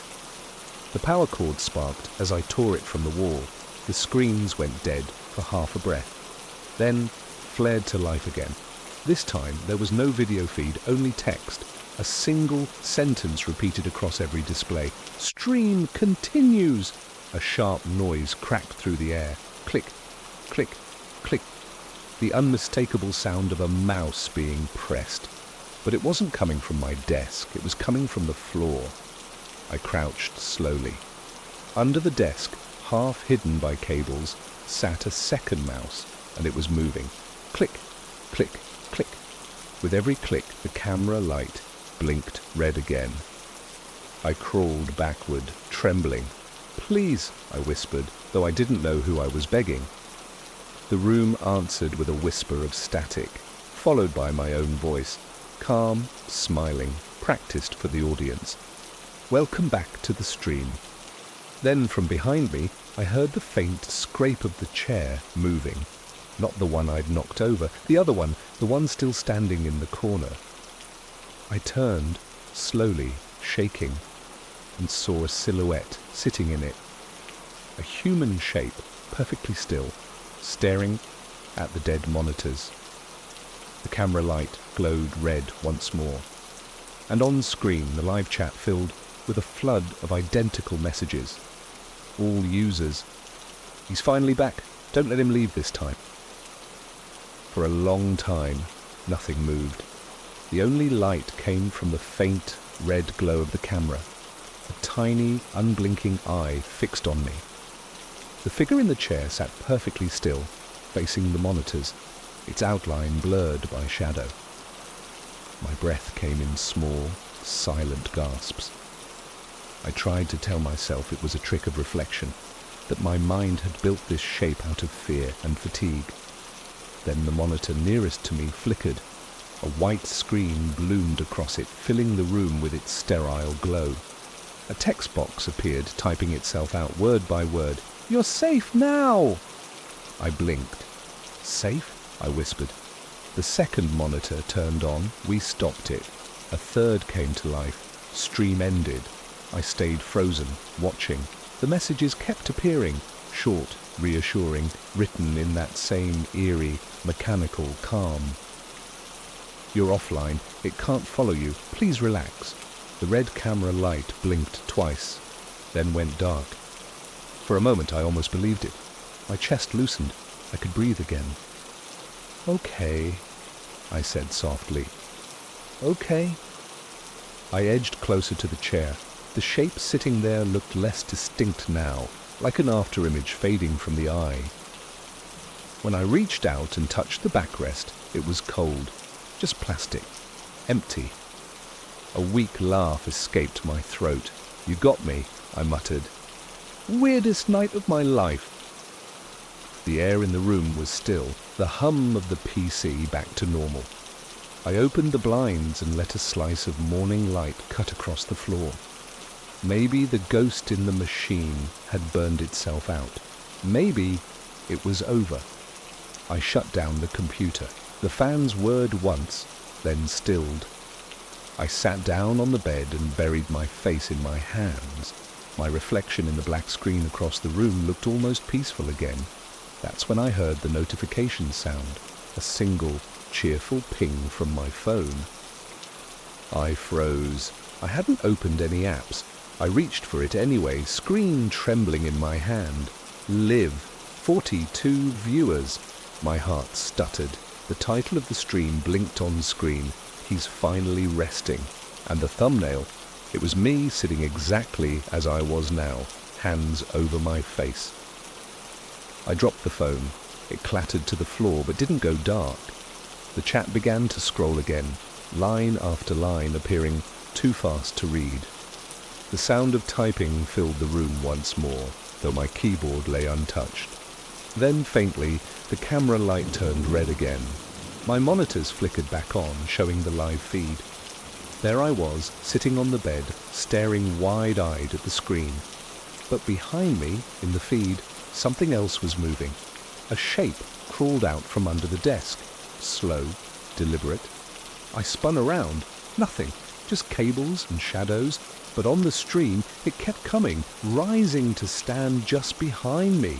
The chat filled with a single repeated message. "All users, don't let him wake up." My phone vibrated violently in my hand. The sound of my own voice, pre-recorded, glitched, came from its speaker, whispering, "It's okay. You're safe now." The monitors dimmed to black, leaving only my reflection. And in it, I wasn't sitting anymore. I was standing behind myself.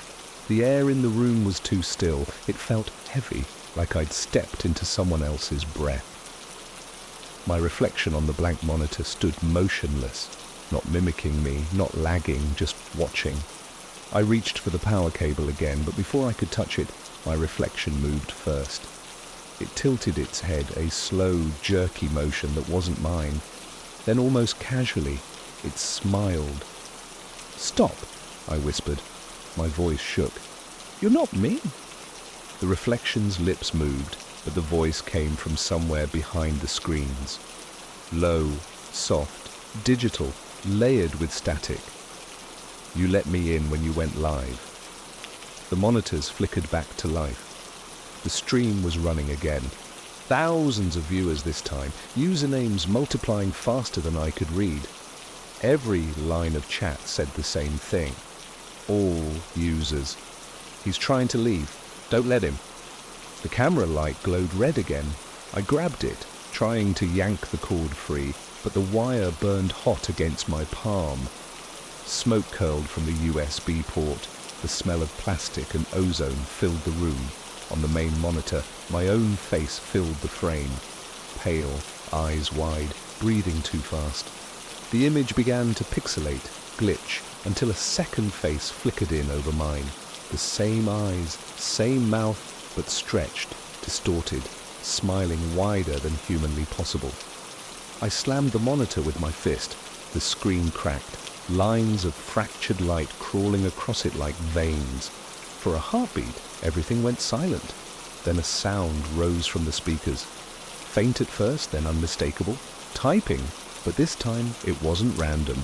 It was my voice, recorded, played backwards and layered, building into words. He's still awake. He shouldn't be awake. The monitor sparked violently, and for a moment, the screen went white. I saw myself there again, standing. But in that version, my mouth was moving as if whispering into the mic. I realized with dawning horror that it wasn't a recording, it was live. The image leaned close to the camera until only one of its eyes filled the screen. Inside the pupil, I saw my own room reflected perfectly. Except for one thing, there was someone standing behind me. I turned. For the briefest second, I caught the shape. Tall, thin, almost formless, its surface rippling like digital static. It tilted its head, imitating me, the corners of its mouth twitching as if learning how to smile. Then it moved. The monitors flared to white. The air filled with a piercing hum that made my teeth ache. I fell backward, covering my ears, but the sound wasn't external anymore. It was inside my skull. When I opened my eyes, I was no longer in my room. I was sitting at my desk, the monitors bright and alive, everything neat and untouched, and except the clock in the corner of the screen frozen at 0:30:00. My hands trembled on the keyboard. I moved one just to be sure. The camera light turned red. The chat filled instantly. User 0001. He's back. User 0002. Finally awake. User 0003. Don't let him turn it off this time. My breathing grew shallow. No, I said softly. No, I escaped. I left. But the figure in the camera feed shook its head, not me. It raised its hand, slowly, and placed it against the camera lens. And I felt it. Cold fingers pressed against my forehead, leaving a static buzz that crawled beneath my skin. The monitors began flashing frames of past streams, hundreds of them. Every night I'd ever gone live, every time I'd stared into that red light at 3 a.m., thinking I was alone. In each clip, I wasn't. There was always someone in the background, a blur, a shadow, a flicker of motion. All the versions of me looked straight into the camera, eyes blank, mouth whispering the same thing in perfect unison. We're still live. I reached for the power again, desperate, shaking, but this time the cable wouldn't budge. The entire desk vibrated, the fans roaring, the static screaming in my ears. The camera began to glitch, distorting the image of my face until it was nothing but a wide, endless grin. Then the stream timer reset. 02:59:59. Counting down. I screamed and threw the chair backward, bolting for the door. But before I reached it, the screen behind me spoke one last time. My voice again, clear and calm, just like I used to sound when greeting viewers. Thanks for watching. The door slammed shut. The red light flared, and in the reflection of the monitor, I saw myself sitting back down, hands on the keyboard, smiling for the camera. I don't remember sitting back down. One moment I was standing by the door, pounding my fists against it, and the next I was watching myself on the monitor, perfectly still, perfectly calm, fingers resting lightly on the keyboard. The timer on the stream had finished its countdown. 03:000. The chat was alive again, a blur of white text, racing upward faster than I could read. But one phrase kept repeating, line after line, over and over. All users. Don't wake him. He's finally streaming right. I leaned toward the camera, my voice trembling. If you can hear me, whoever's watching, this isn't me. That's not me. But the me on the screen smiled. Slow, deliberate. His lips moved a second before mine did, whispering, Yes, it is. The sound came not from the speakers, but from inside my headset. My ears filled with faint feedback, laughter, overlapping whispers, the faint rhythmic clicking of a mouse. On screen, the room behind my double shifted. The shadows grew longer, darker, crawling across the floor like liquid. One of them rose, tall, crooked, and placed a hand on his shoulder. The figure didn't flinch. It turned its head toward the camera and whispered something I could barely hear. Smile. My own mouth moved before I could stop it. The camera light flared red again, brighter than ever, until it hurt to look at. I reached to tear it away, and my hand froze mid-motion, hovering uselessly in front of my face. In the monitor's reflection, I was grinning, wide, unnatural, eyes blacked out by the glare. The chat slowed, stabilizing into one final message repeated endlessly by thousands of users. All users. Stream saved successfully. Then the feed cut to black. Silence. But somewhere through the faint hum of my powered-down PC, I can still hear it. A quiet, continuous click. Click, click, like a mouse being pressed. Again, and again, and again. I'd been working at the desert listening post for 12 years before we caught it. The signal that shouldn't exist. Our station sat miles from anywhere, surrounded by salt flats and silence. Most nights all we heard was the comforting hum of the earth, static, cosmic background, the faint hiss of infinity. But that night, the frequency spiked. At first it sounded like interference, short bursts of modulation, uneven rhythm. Then it began to repeat. 4 tones rising and falling in perfect intervals, not random, structured, like a voice trying to shape words through static. We logged the coordinates. No known satellite, no aircraft, no atmospheric reflection, just nothing. When I replayed the recording, I realized the rhythm wasn't random at all. It matched a heartbeat. Mine, exactly. I played it again, and between the pulses of static, a new sound emerged. A whisper, faint and stretched across light years. We hear you. I replayed the recording at least a dozen times before sunrise. Each time I told myself it was just pareidolia, that human trick of finding meaning in noise, but every listen made it worse. The tone shifted subtly, like the signal was listening back. At 4:17, I switched the monitor from visual to spectrogram mode. The waveform looked like any other narrow-band anomaly, until I zoomed out. Then the pattern revealed itself. Not random spikes, but symmetry. It repeated every 37 seconds, the same rise and fall, forming a perfect mirror halfway through. Something intelligent was shaping that noise. I radioed my colleague in the next outpost, 70 miles east.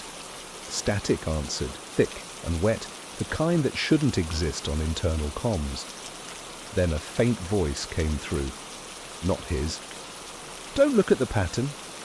The line died. When the sun rose, I stepped outside, blinking against the glare.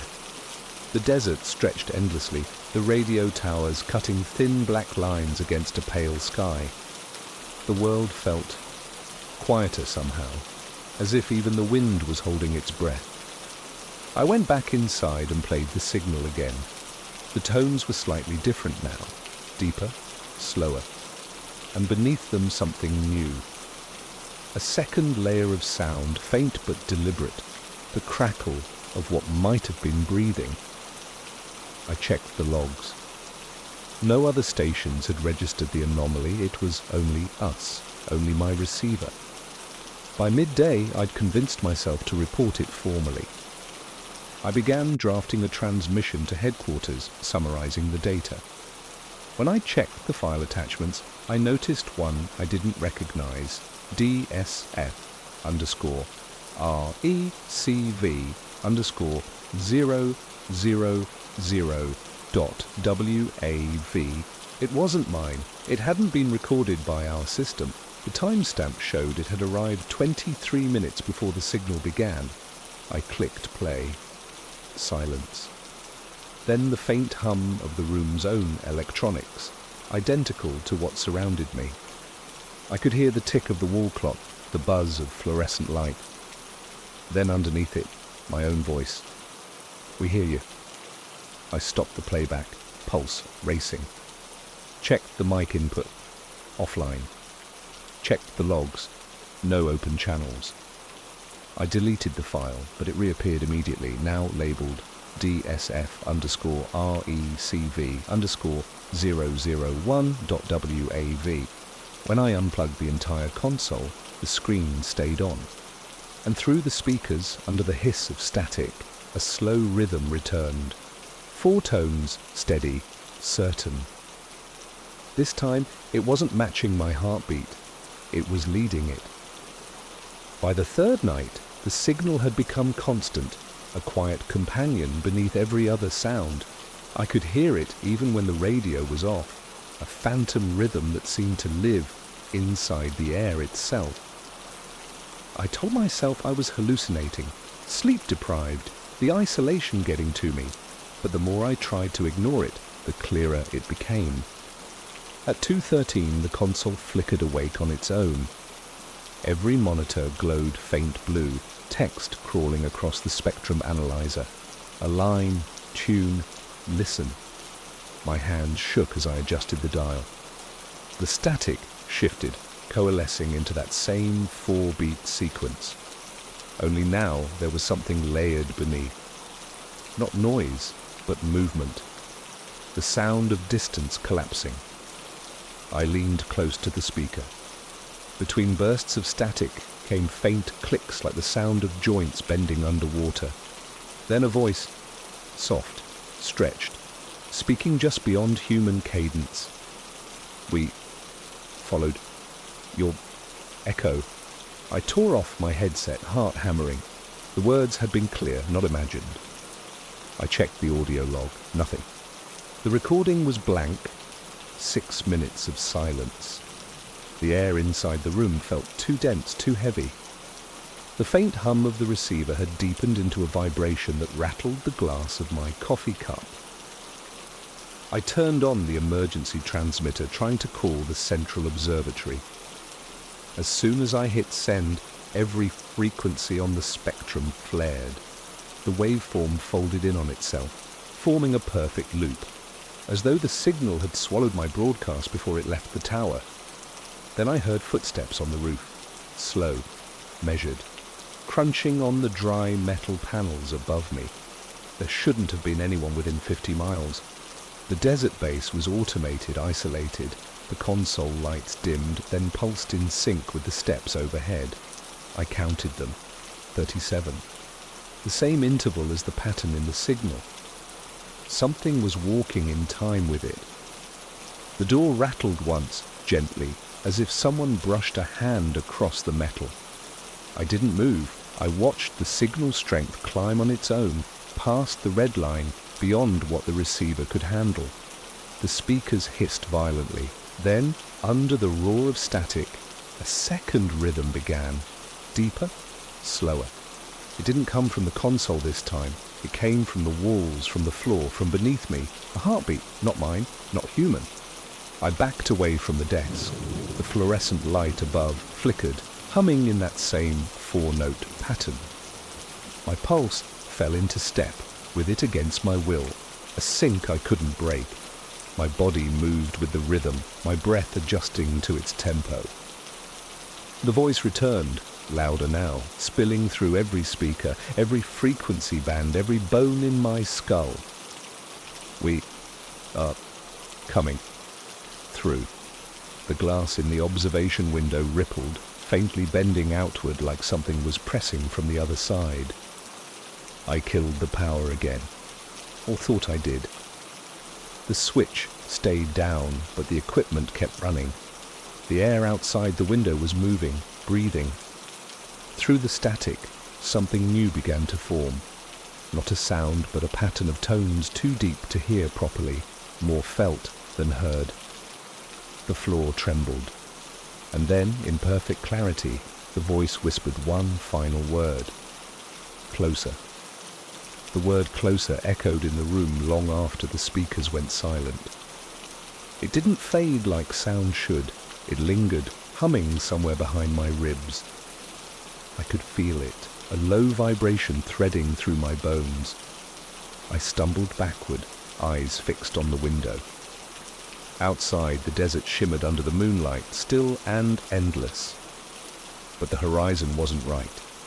The stars looked warped, like they'd been pulled into spirals, their light bending toward one point directly above the listening tower. The frequency was still running, even with the console powered off. The dials turned on their own, needles twitching to match an invisible rhythm. Then came the knocking, soft at first, a dull tap, tap, tap against the glass, steady, patient. I told myself it was the wind, maybe shifting metal on the tower. But when I leaned closer, the sound changed. It began matching my heartbeat exactly. I forced myself to look. There was nothing there. Just my own reflection, wide-eyed, sweat glistening on my forehead. I exhaled slowly as you and my reflection didn't. It stared back at me for a long second, then tilted its head slightly off tempo with my own movement. Behind its shoulder, the window began to glow faintly blue. The radio crackled again, though I'd torn every cable from the socket. A whisper slipped through, soft and deliberate. I see a shape. My reflection's mouth moved with the words, but I wasn't speaking. The glow outside brightened. Lines of light began to crawl down the sky, like veins of liquid mercury, converging toward the tower. A low hum filled the air, so deep it made the room vibrate. Papers lifted from the desk, fluttering like trapped birds. I covered my ears, but the sound wasn't coming from outside anymore. It was inside my head. The console flickered back on, screen washed with static.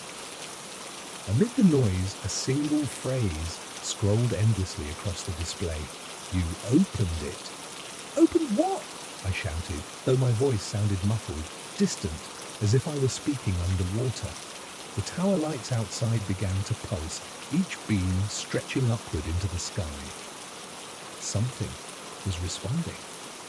The radio's static shifted again, forming a sound almost like breathing. Then a different tone emerged, low, melodic, strangely beautiful. I'd never heard anything like it. It wasn't human, but it wasn't random. I found myself stepping closer to the window, drawn to the rhythm.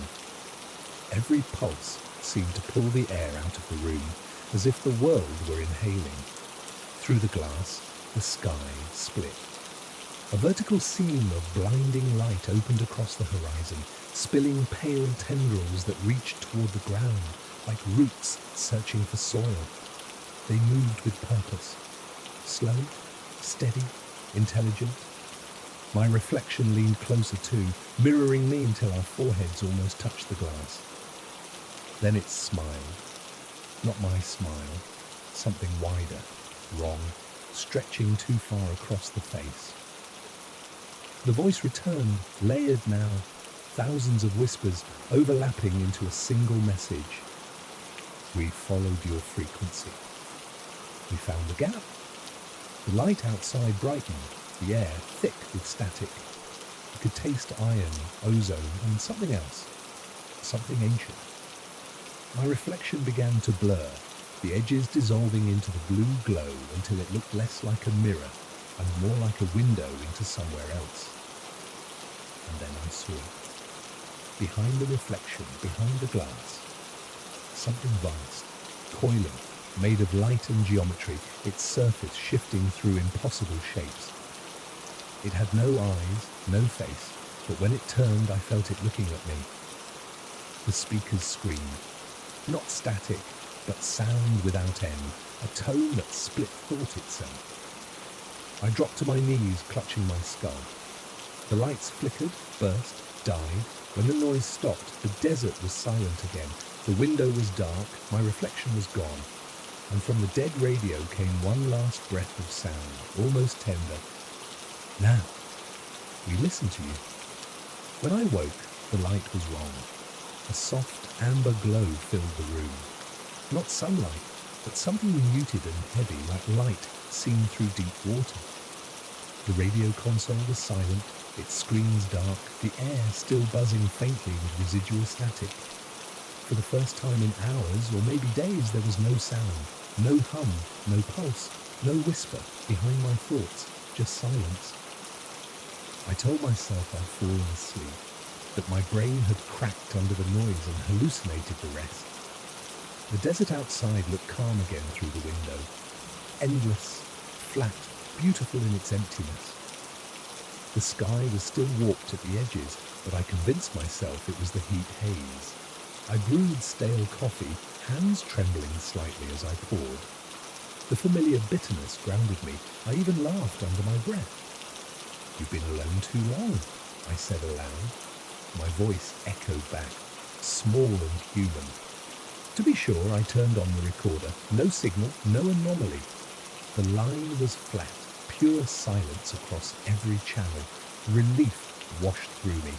By mid-afternoon, I'd almost convinced myself to shut the station down early, to request reassignment back to the city. I'd pack the logs, delete the corrupted recordings, and tell them it was a sensor glitch, a clean, rational explanation. But as the sun dipped behind the towers, I noticed something strange. The silence wasn't real. When I leaned close to the console, I realized there was a sound. Faint, soft, almost too low to notice. A slow rhythm, like breathing through a wall. It wasn't coming from the speakers this time. It was coming from the walls themselves. I pressed my hand to the metal paneling. Warm, faintly pulsing, as if the structure were alive. Then from outside, the wind changed. The desert didn't move the way it should have. No dust, no drift. Instead, the horizon shimmered, rising and falling in long, slow waves. The sand was breathing. My stomach turned. I staggered back, nearly spilling the coffee. When I looked again, everything was still. The air inside hummed quietly again, as though nothing had happened. "Fatigue," I whispered. "Just fatigue." To prove it, I switched the radio back on, tuning to random frequencies. Every channel hissed empty until I reached the deep sky band. For a few seconds, just static, the familiar comfort of cosmic noise. Then a faint tone, one I recognized instantly. 4 beats, perfectly even.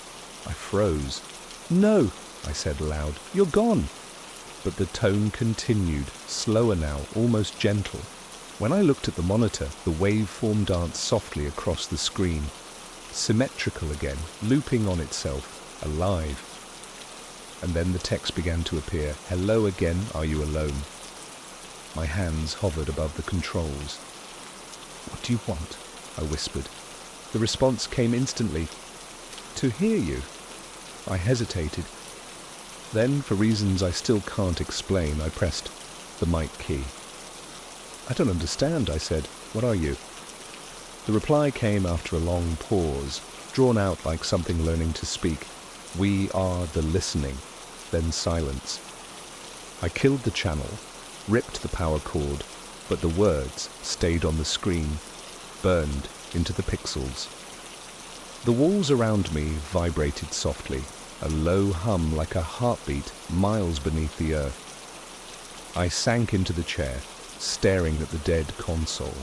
For the first time since the signal appeared, I felt something close to calm. Whatever it was, it had found me, and I'd already survived the worst. But as the desert night fell, I realized something I hadn't noticed before. The stars outside weren't where they used to be. They'd rearranged themselves, ever so slightly, into a pattern that looked exactly like the spectrogram of the signal. And the hum inside the walls was starting to sound like my own breath. Night in the desert had always been the one constant I could trust. Cold, still, infinite. But that night, it felt close, The air itself seemed to bend around the station, pressing inward, vibrating faintly like the world had drawn one long, quiet breath and forgotten how to exhale. The hum inside the walls grew louder. It wasn't mechanical anymore, it was organic. Slow, pulsing, alive. When I pressed my hand to the metal, it flexed beneath my fingers. I could feel movement inside, like something vast shifting beneath a thin membrane. I should have run, but I didn't. Because part of me, the same part that had spent a decade listening to the silence of space, needed to know what it was. I turned the radio back on. The signal came instantly, no need to tune. 4 tones, slow and steady, resonating through every surface. The monitor flickered to life, showing a stream of raw coordinates scrolling endlessly down the screen. But there was no origin point anymore, just one word repeated in the data header: inside. The speakers crackled and the voice returned, layered, echoing, as if coming from everywhere at once. "You called us." "I didn't call anyone," I said, my throat dry. "You listened. That is calling." The light bulbs above me dimmed, then pulsed back on in time with the rhythm. The hum grew louder, matching the beat of my heart so perfectly that I couldn't tell where one ended and the other began. "I want you to stop," I whispered. "Please. I can't stop listening." "You are the signal now." My stomach turned. "What does that mean?" "Your frequency matches ours. The boundary is open." The walls rippled like disturbed water. A sound, deep and low, like thunder buried beneath the earth, rolled through the floor. I staggered toward the door, but when I reached it, the handle was gone. The entire frame had melted into the wall. The hum became a roar, the screens filled with patterns, symmetrical spirals that twisted and folded endlessly into themselves. The light outside turned blue, the same color I'd seen that night. The desert wasn't still anymore. The sand moved in long, slow breaths, rising and falling like a sea. And in the distance, something enormous was rising. At first I thought it was a storm, a vertical column of dust and light. But it kept climbing, taller and taller, until it blocked the stars. Its shape was fluid, shifting through impossible angles. Every movement left an afterimage, as though time itself struggled to contain it. The tower lights flickered. The radio hissed. Then the voice filled the room again. No longer words, but pure sound. A deep tone that resonated inside my chest, shaking my bones. Through the window, the sky split open. A ring of light expanded across the horizon, swallowing the stars, and I realized the signal wasn't coming from somewhere in space. It was coming through space, through the thin layer of reality we called distance. The walls buckled inward. The air shimmered. I fell to my knees, clutching my head. My thoughts no longer felt like my own. They echoed, each word bouncing back with a faint, alien inflection. "You are heard!" The station shook violently. The window cracked, fractures spreading in geometric patterns that pulsed in rhythm with the sound. My reflection appeared again, faint and distorted, mouthing the words the voice had just spoken. Then behind it, movement. Something pressed against the glass from the other side, a pale, translucent form, huge and fluid, rippling like heat over water. I could see the faint outline of hands, dozens of them, touching the inside of the window. Each finger left trails of blue light. The glass began to bulge outward. I screamed, stumbled back, grabbed the emergency flare from the drawer. Anything that could burn, anything that might break the connection. The moment I struck it, the voice screamed, not through the radio, but through the sky. The sound was unbearable, endless, like the atmosphere itself was cracking. The light outside warped, the creature folding in on itself, pulling back. The signal pitch shifted violently, frequencies colliding, collapsing, burning out. Then silence. The flare sputtered out. The console went dark. The hum stopped. For the first time in what felt like forever, I could hear my own breath again. The window was black. No glow, no shape. Only my reflection, pale and trembling, staring back. I waited for hours, maybe longer, before stepping outside. The desert was cold again. The stars were back, but not where they had been. They'd rearranged themselves into a perfect spiral, a mirror of the waveform that had started it all. I looked down at the sand beneath my boots. It pulsed once, faintly, like a heartbeat. Then, from far above, the sky whispered, so soft it could have been the wind. Your signal is clear. And the radio tower, dead and rusted behind me, flickered once in reply. I left the station at dawn, didn't pack the logs, didn't take the tapes. I just walked, no direction, no plan, across the flat, shimmering desert, until the tower was nothing but a black pin against the horizon. By midday, the silence had changed. It wasn't empty anymore. It watched. Every grain of sand felt alive beneath my boots, vibrating faintly in the same rhythm that had haunted the walls. When I stopped walking, it stopped too. I tried to tune it out. I hummed to myself, random nonsense, desperate to hear a sound that wasn't theirs.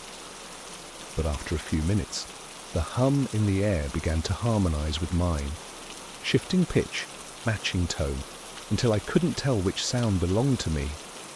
By sunset, I found a road, cracked asphalt cutting through the dunes. Relief surged through me, civilization, safety.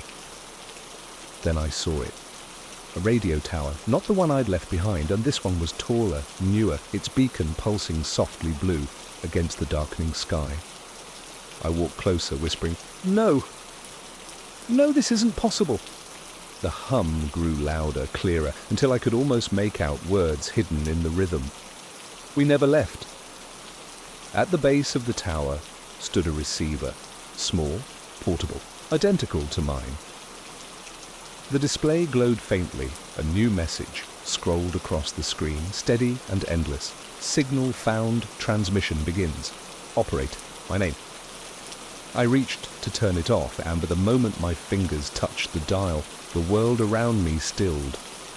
Every sound, wind, hum, heartbeat stopped, and from somewhere deep beneath the desert floor, the four tones rose again, clear and perfect, like a beacon meant for something far beyond the sky. The stars above rearranged themselves once more, forming a vast, spiraling eye.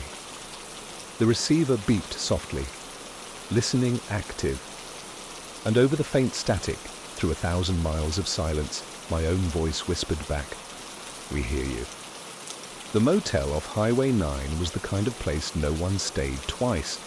Single-story, paint-peeling, buzzing neon sign that only lit half the letters, MOEL. The locals said it used to be a hospital during the war, then an orphanage, then abandoned. Now it was just a cheap stop for truckers and lost souls.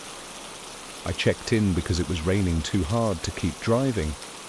The manager, an old man with nicotine-stained fingers, handed me the key without meeting my eyes.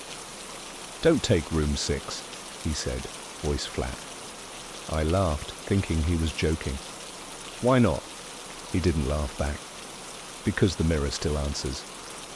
Of course, I took room 6. Curiosity's a disease, and I've always been sick with it. The room smelled like dust and metal. Old wallpaper curled at the corners. The mirror, large, oval, framed in tarnished brass, hung directly across from the bed.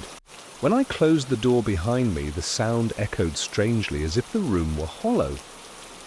I thought I saw something move in the reflection, just a flicker, like a breath of shadow behind my shoulder. Then I heard it. A whisper, soft and clear from the mirror itself. "You're late." The voice was faint, almost delicate, but unmistakably real. I froze mid-step, staring into the mirror. My reflection stared back, pale and motionless, mouth closed. The whisper had come from the glass, not from me. I waited, holding my breath. Nothing. The room settled into silence, broken only by the hum of the cheap fluorescent bulb overhead. After a few seconds, I convinced myself it had been an echo. Maybe wind sneaking through the air vent, or my mind playing tricks after the long drive. I even chuckled under my breath. "Nice one," I muttered, forcing a bit of bravado. "Creepy ambience." Still, I couldn't shake the feeling that someone was standing just behind me. I turned. Empty room. A single bed, a faded painting, a dripping sink. No one there. I walked back to the mirror. My reflection seemed slightly off.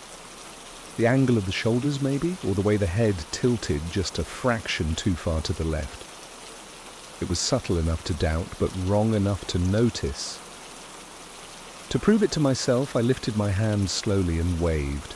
My reflection did the same. Perfect timing. I exhaled, embarrassed.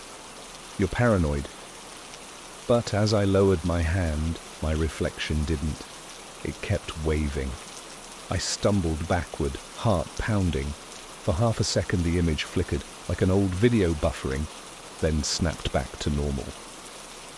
My reflection mirrored me again, calm, motionless, ordinary. I rubbed my eyes, whispering, "You're just tired." That's all. I turned off the light, crawled into bed, and tried to sleep. The rain outside was steady now, the kind of rhythm that usually lulls you into dreams.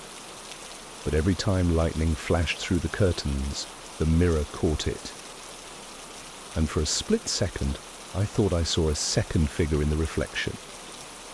Not me, someone standing beside the bed. By midnight, I gave up, pretending to sleep. The air in the room had grown cold, thick with that strange metallic scent again. The mirror seemed darker somehow, the glass tinted with something deeper than shadow. And then, just before I closed my eyes for good, the whisper returned. Closer this time, intimate, almost at my ear. "You shouldn't have looked back." When I sat up, the room was empty. But the reflection of the bed in the mirror was not. There was someone still lying there, breathing slowly, under the covers. For a full minute, I couldn't move. The room was utterly silent, except for the slow, steady breathing, in, out, echoing faintly from the mirror. The figure beneath the covers in the reflection rose and fell with each breath, perfectly rhythmic, as if asleep. I turned toward the real bed, empty. The sheets were untouched, smooth, cold. My pulse thudded in my ears. I stood, slowly, and stepped closer to the mirror. The air felt different near it, heavier, colder, carrying a faint vibration, like standing next to something alive. "Who's there?" I whispered. My breath fogged the glass. The reflection didn't answer. The figure in the bed continued to breathe. Then, without warning, the image blinked, just once, like a skipped frame in a film reel. When it returned, the bed was empty, but not the same. The blanket was crumpled now, as though something had just moved beneath it. I stumbled back, knocking into the dresser.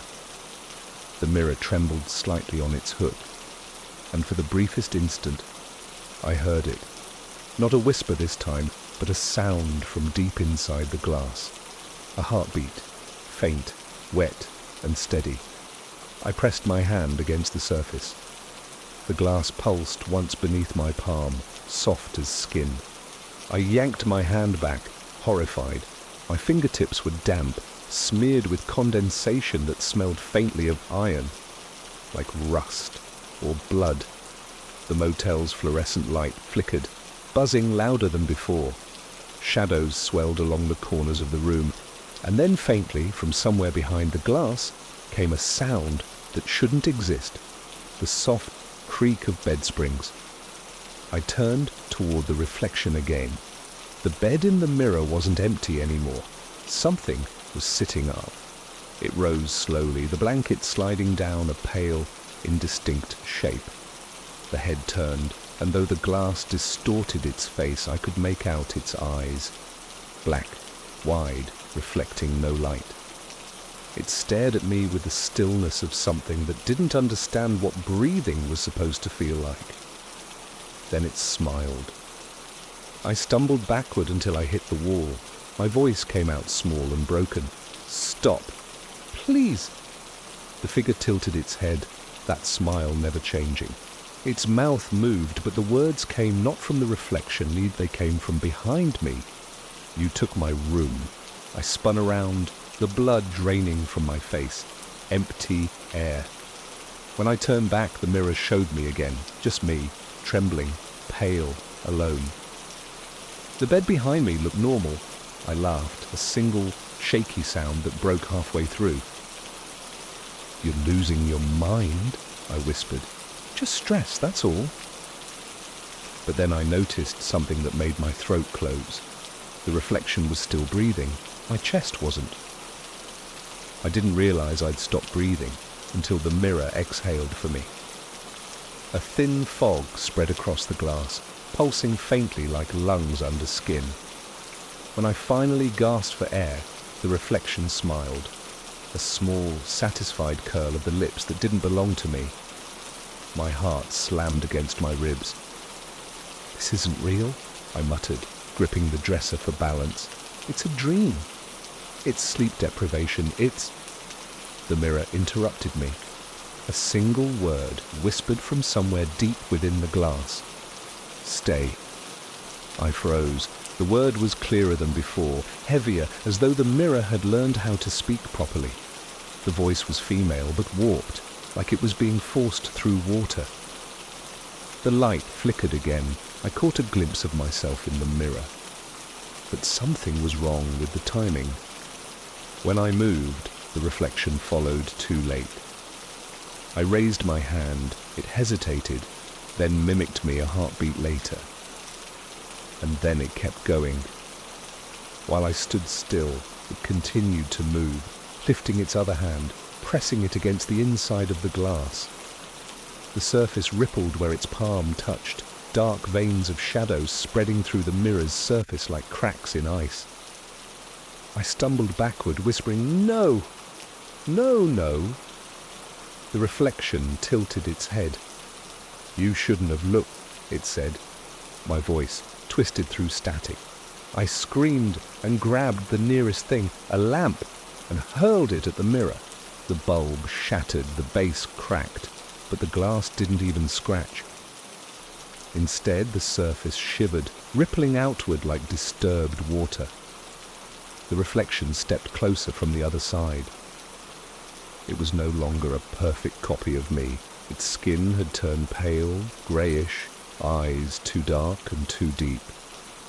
Every breath it took fogged the glass from within.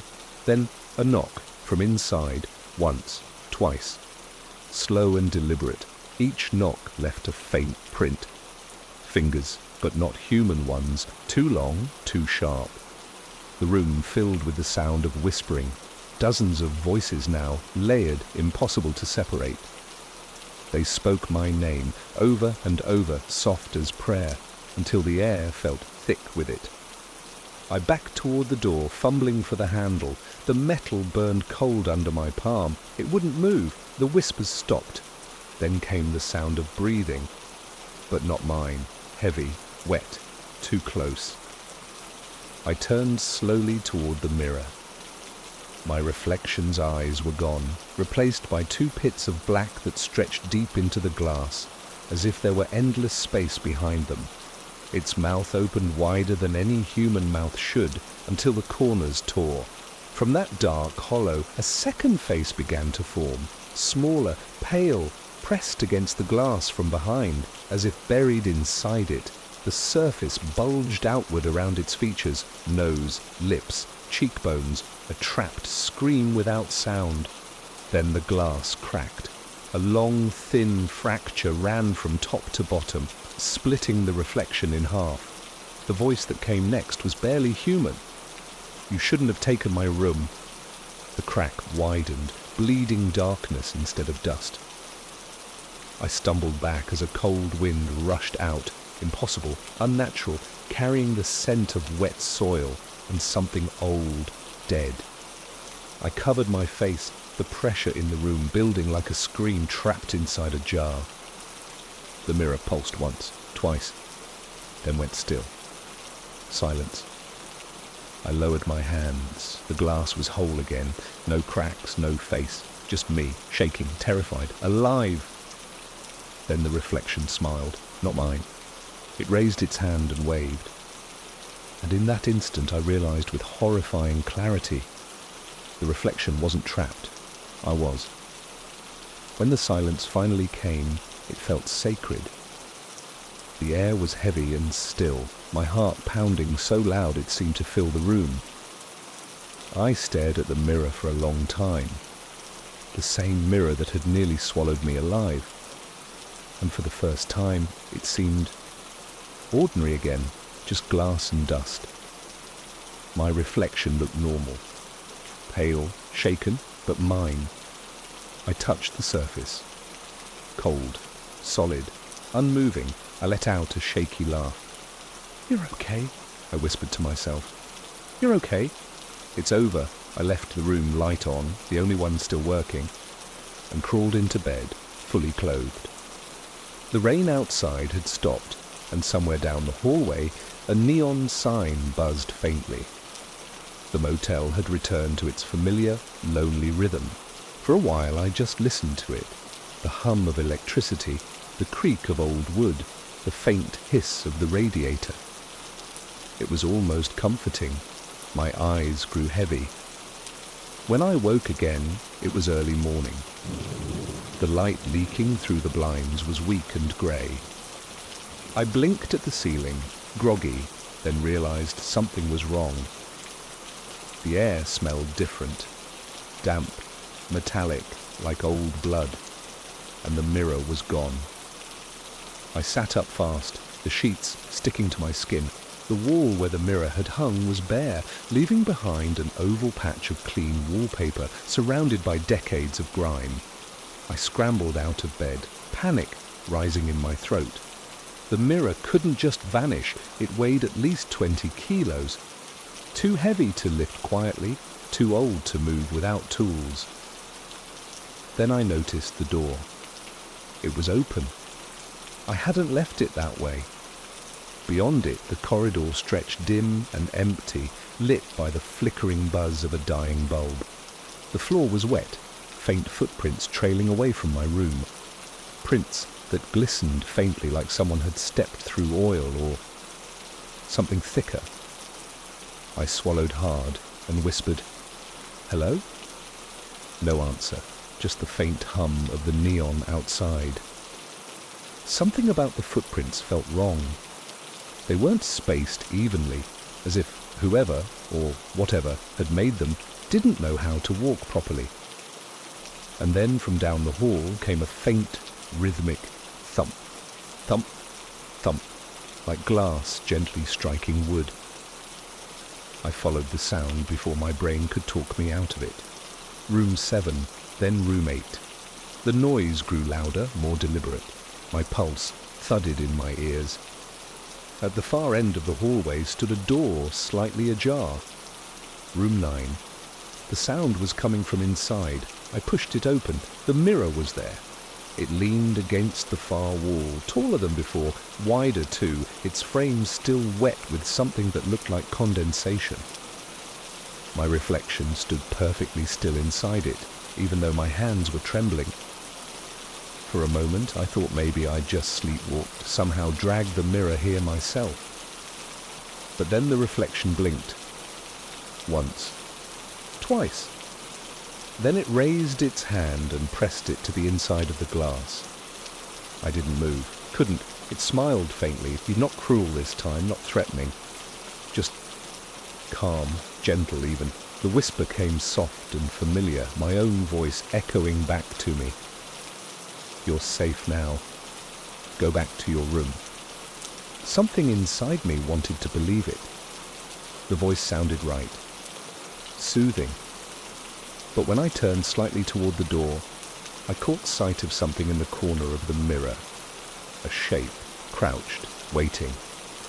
It wasn't reflected anywhere else. The mirror whispered again. Go back to sleep. That was when I realized what I was looking at in the reflection wasn't a shape. It was a door, and something on the other side was opening it. I took a step back, heart hammering so hard it drowned out everything else. The door in the reflection, that dark shape opening wider by the second, wasn't behind me in the real world. It existed only inside the mirror. A door of blackness framed by light, and something was moving through it, slowly, crawling. I stared, unable to breathe, as a hand emerged, impossibly long fingers pressing against the glass from the inside. The surface rippled like water around each touch. I whispered, "No, no, no," and stumbled toward the hallway, but the air behind me thickened, heavy like syrup. Every step felt slower than the last. The reflection of me in the mirror didn't follow this time. It stood motionless, calm, but its eyes were tracking me, watching every move. Then the whispers began again, not one voice, hundreds, all overlapping, rising and falling in strange rhythm. I recognized fragments, my own words from earlier, repeated and distorted, played backward, reshaped into language that almost sounded human. The mirror's surface began to bulge outward. The shape inside pushed closer, the fingers now joined by a face pressing against the glass. Its features stretched, distorted, as if something behind the reflection was wearing a mask made of me. "Stop," I begged, gripping the door frame. "Please stop." A hairline crack shot across the glass. Then another. The mirror began to breathe. Every exhale came with a deep, wet sound, as though the thing inside was sucking air from my world. The bulb above me flickered, buzzing in pain. The mirror swelled again, then burst inward with a sound like shattering bone. The thing stepped out. At first I thought it was human, but its proportions were wrong. Too tall, too thin, every joint bending slightly the wrong way. Its skin shimmered faintly, reflecting me like liquid mercury. The face was still forming, muscles twitching as if deciding what expression to wear. It smiled, and in my own voice it said, "Now you can rest." I ran. The hallway twisted around me, the walls stretching longer with every step. The buzzing lights turned red, flickering in sync with my pulse. Behind me came the scrape of feet, dragging slow and deliberate. The sound wasn't hurried. It didn't need to be. I burst through the stairwell door, nearly tripping over the first step. The air smelled of wet dust and something old. I looked down the stairwell. It didn't end. The steps coiled downward into darkness, twisting like a spiral, funneling into the earth. The whispers filled the space again, swirling up the walls like smoke. "You look too long. You opened the door. Now you stay." I turned and sprinted back into the corridor, slamming doors as I passed. Room 7, room 5, room 3. All of them wrong. Furniture rearranged, mirrors on every wall. Each surface reflected me not quite right. A step behind, a blink too slow, some smiling when I wasn't. I finally found the lobby. The front desk was empty. Rain lashed against the glass doors, and for a moment the world outside looked normal. I bolted toward it. My hand hit the handle, but my reflection in the door didn't move. It stood perfectly still, staring at me, eyes pitch black. Then it raised its hand and knocked. 3 slow taps against the glass. The sound echoed through the motel. Every mirror in every corridor answered, knocking in unison. I screamed and threw myself through the door. The glass shattered, cutting my arms, the cold rain slamming into my face. I ran across the parking lot, gravel slipping underfoot, lungs burning. When I looked back, just once, the motel stood silent and still. The neon sign flickered, the letters glowing faintly red. Mirror 6, not motel. The wind howled through the empty windows. Behind the curtains of room 6, something moved, a faint shimmer of light, like breath on glass. I stumbled toward the highway, bleeding, shaking, soaked. A truck passed by minutes later, and I flagged it down, sobbing. The driver, an old man, pulled over, helped me into the cab. "Jesus," he muttered. "You come from that place back there?" I nodded weakly. The motel. He looked at me strangely. "Son, that place burned down 10 years ago." My breath hitched. "What?" He nodded. Room 6 caught fire, killed the guest inside. They never rebuilt it. I turned toward the rearview mirror, my reflection pale in the dim cab light. For a second I almost laughed. Of course, that was the story. Then my reflection smiled. Slow, wrong, familiar, and whispered softly, "You're late." The road stretched endlessly ahead, black and wet under the rain. The truck's wipers beat a slow rhythm, thunk, thunk, thunk, too much like a heartbeat. I kept my eyes fixed on the blurred glow of the dashboard, afraid of what I'd see if I looked anywhere else. The driver didn't talk much after that. Maybe he saw the blood, or maybe he recognized the look in my eyes, the kind you only get when you've seen something that shouldn't exist. We drove for maybe 20 minutes before he finally said, "There's a diner up ahead. You can clean up there." I nodded, staring out at the darkness. The storm had eased into mist. The neon sign of the diner flickered faintly in the distance. A warm light, human, safe. But as we got closer, something felt wrong. The sign wasn't for a diner. It said, "Rooms available." The truck slowed to a crawl. The shape of the building emerged through the rain, peeling paint, broken letters, the same sign, the same front desk, the same motel. "No," I whispered. "Oh, that's impossible." The driver turned to me, his expression unreadable. "You said you came from there, right?" "I did," I said, voice trembling. "It burned down." He smiled, a small, knowing curl of the lips. "Oh, I know." And before I could answer, he vanished. The seat beside me was empty. The truck was still moving, the steering wheel turning itself. I screamed and grabbed the door handle, throwing it open. Rain rushed in, freezing and sharp. I jumped. I hit the ground hard, rolling through mud and gravel until I stopped, gasping. When I looked up, I was standing in the motel parking lot again. The neon sign flickered weakly above me. MOEL. The window of room 6 was lit. A faint shadow moved behind the curtain. I turned to run, but my reflection was already waiting in the puddle at my feet, staring up at me from the water's surface. It smiled and whispered, "Welcome back." Then one by one, every window in the motel began to glow, each one shining with the same pale light as dozens of figures stepped toward their mirrors, all of them smiling, all of them me.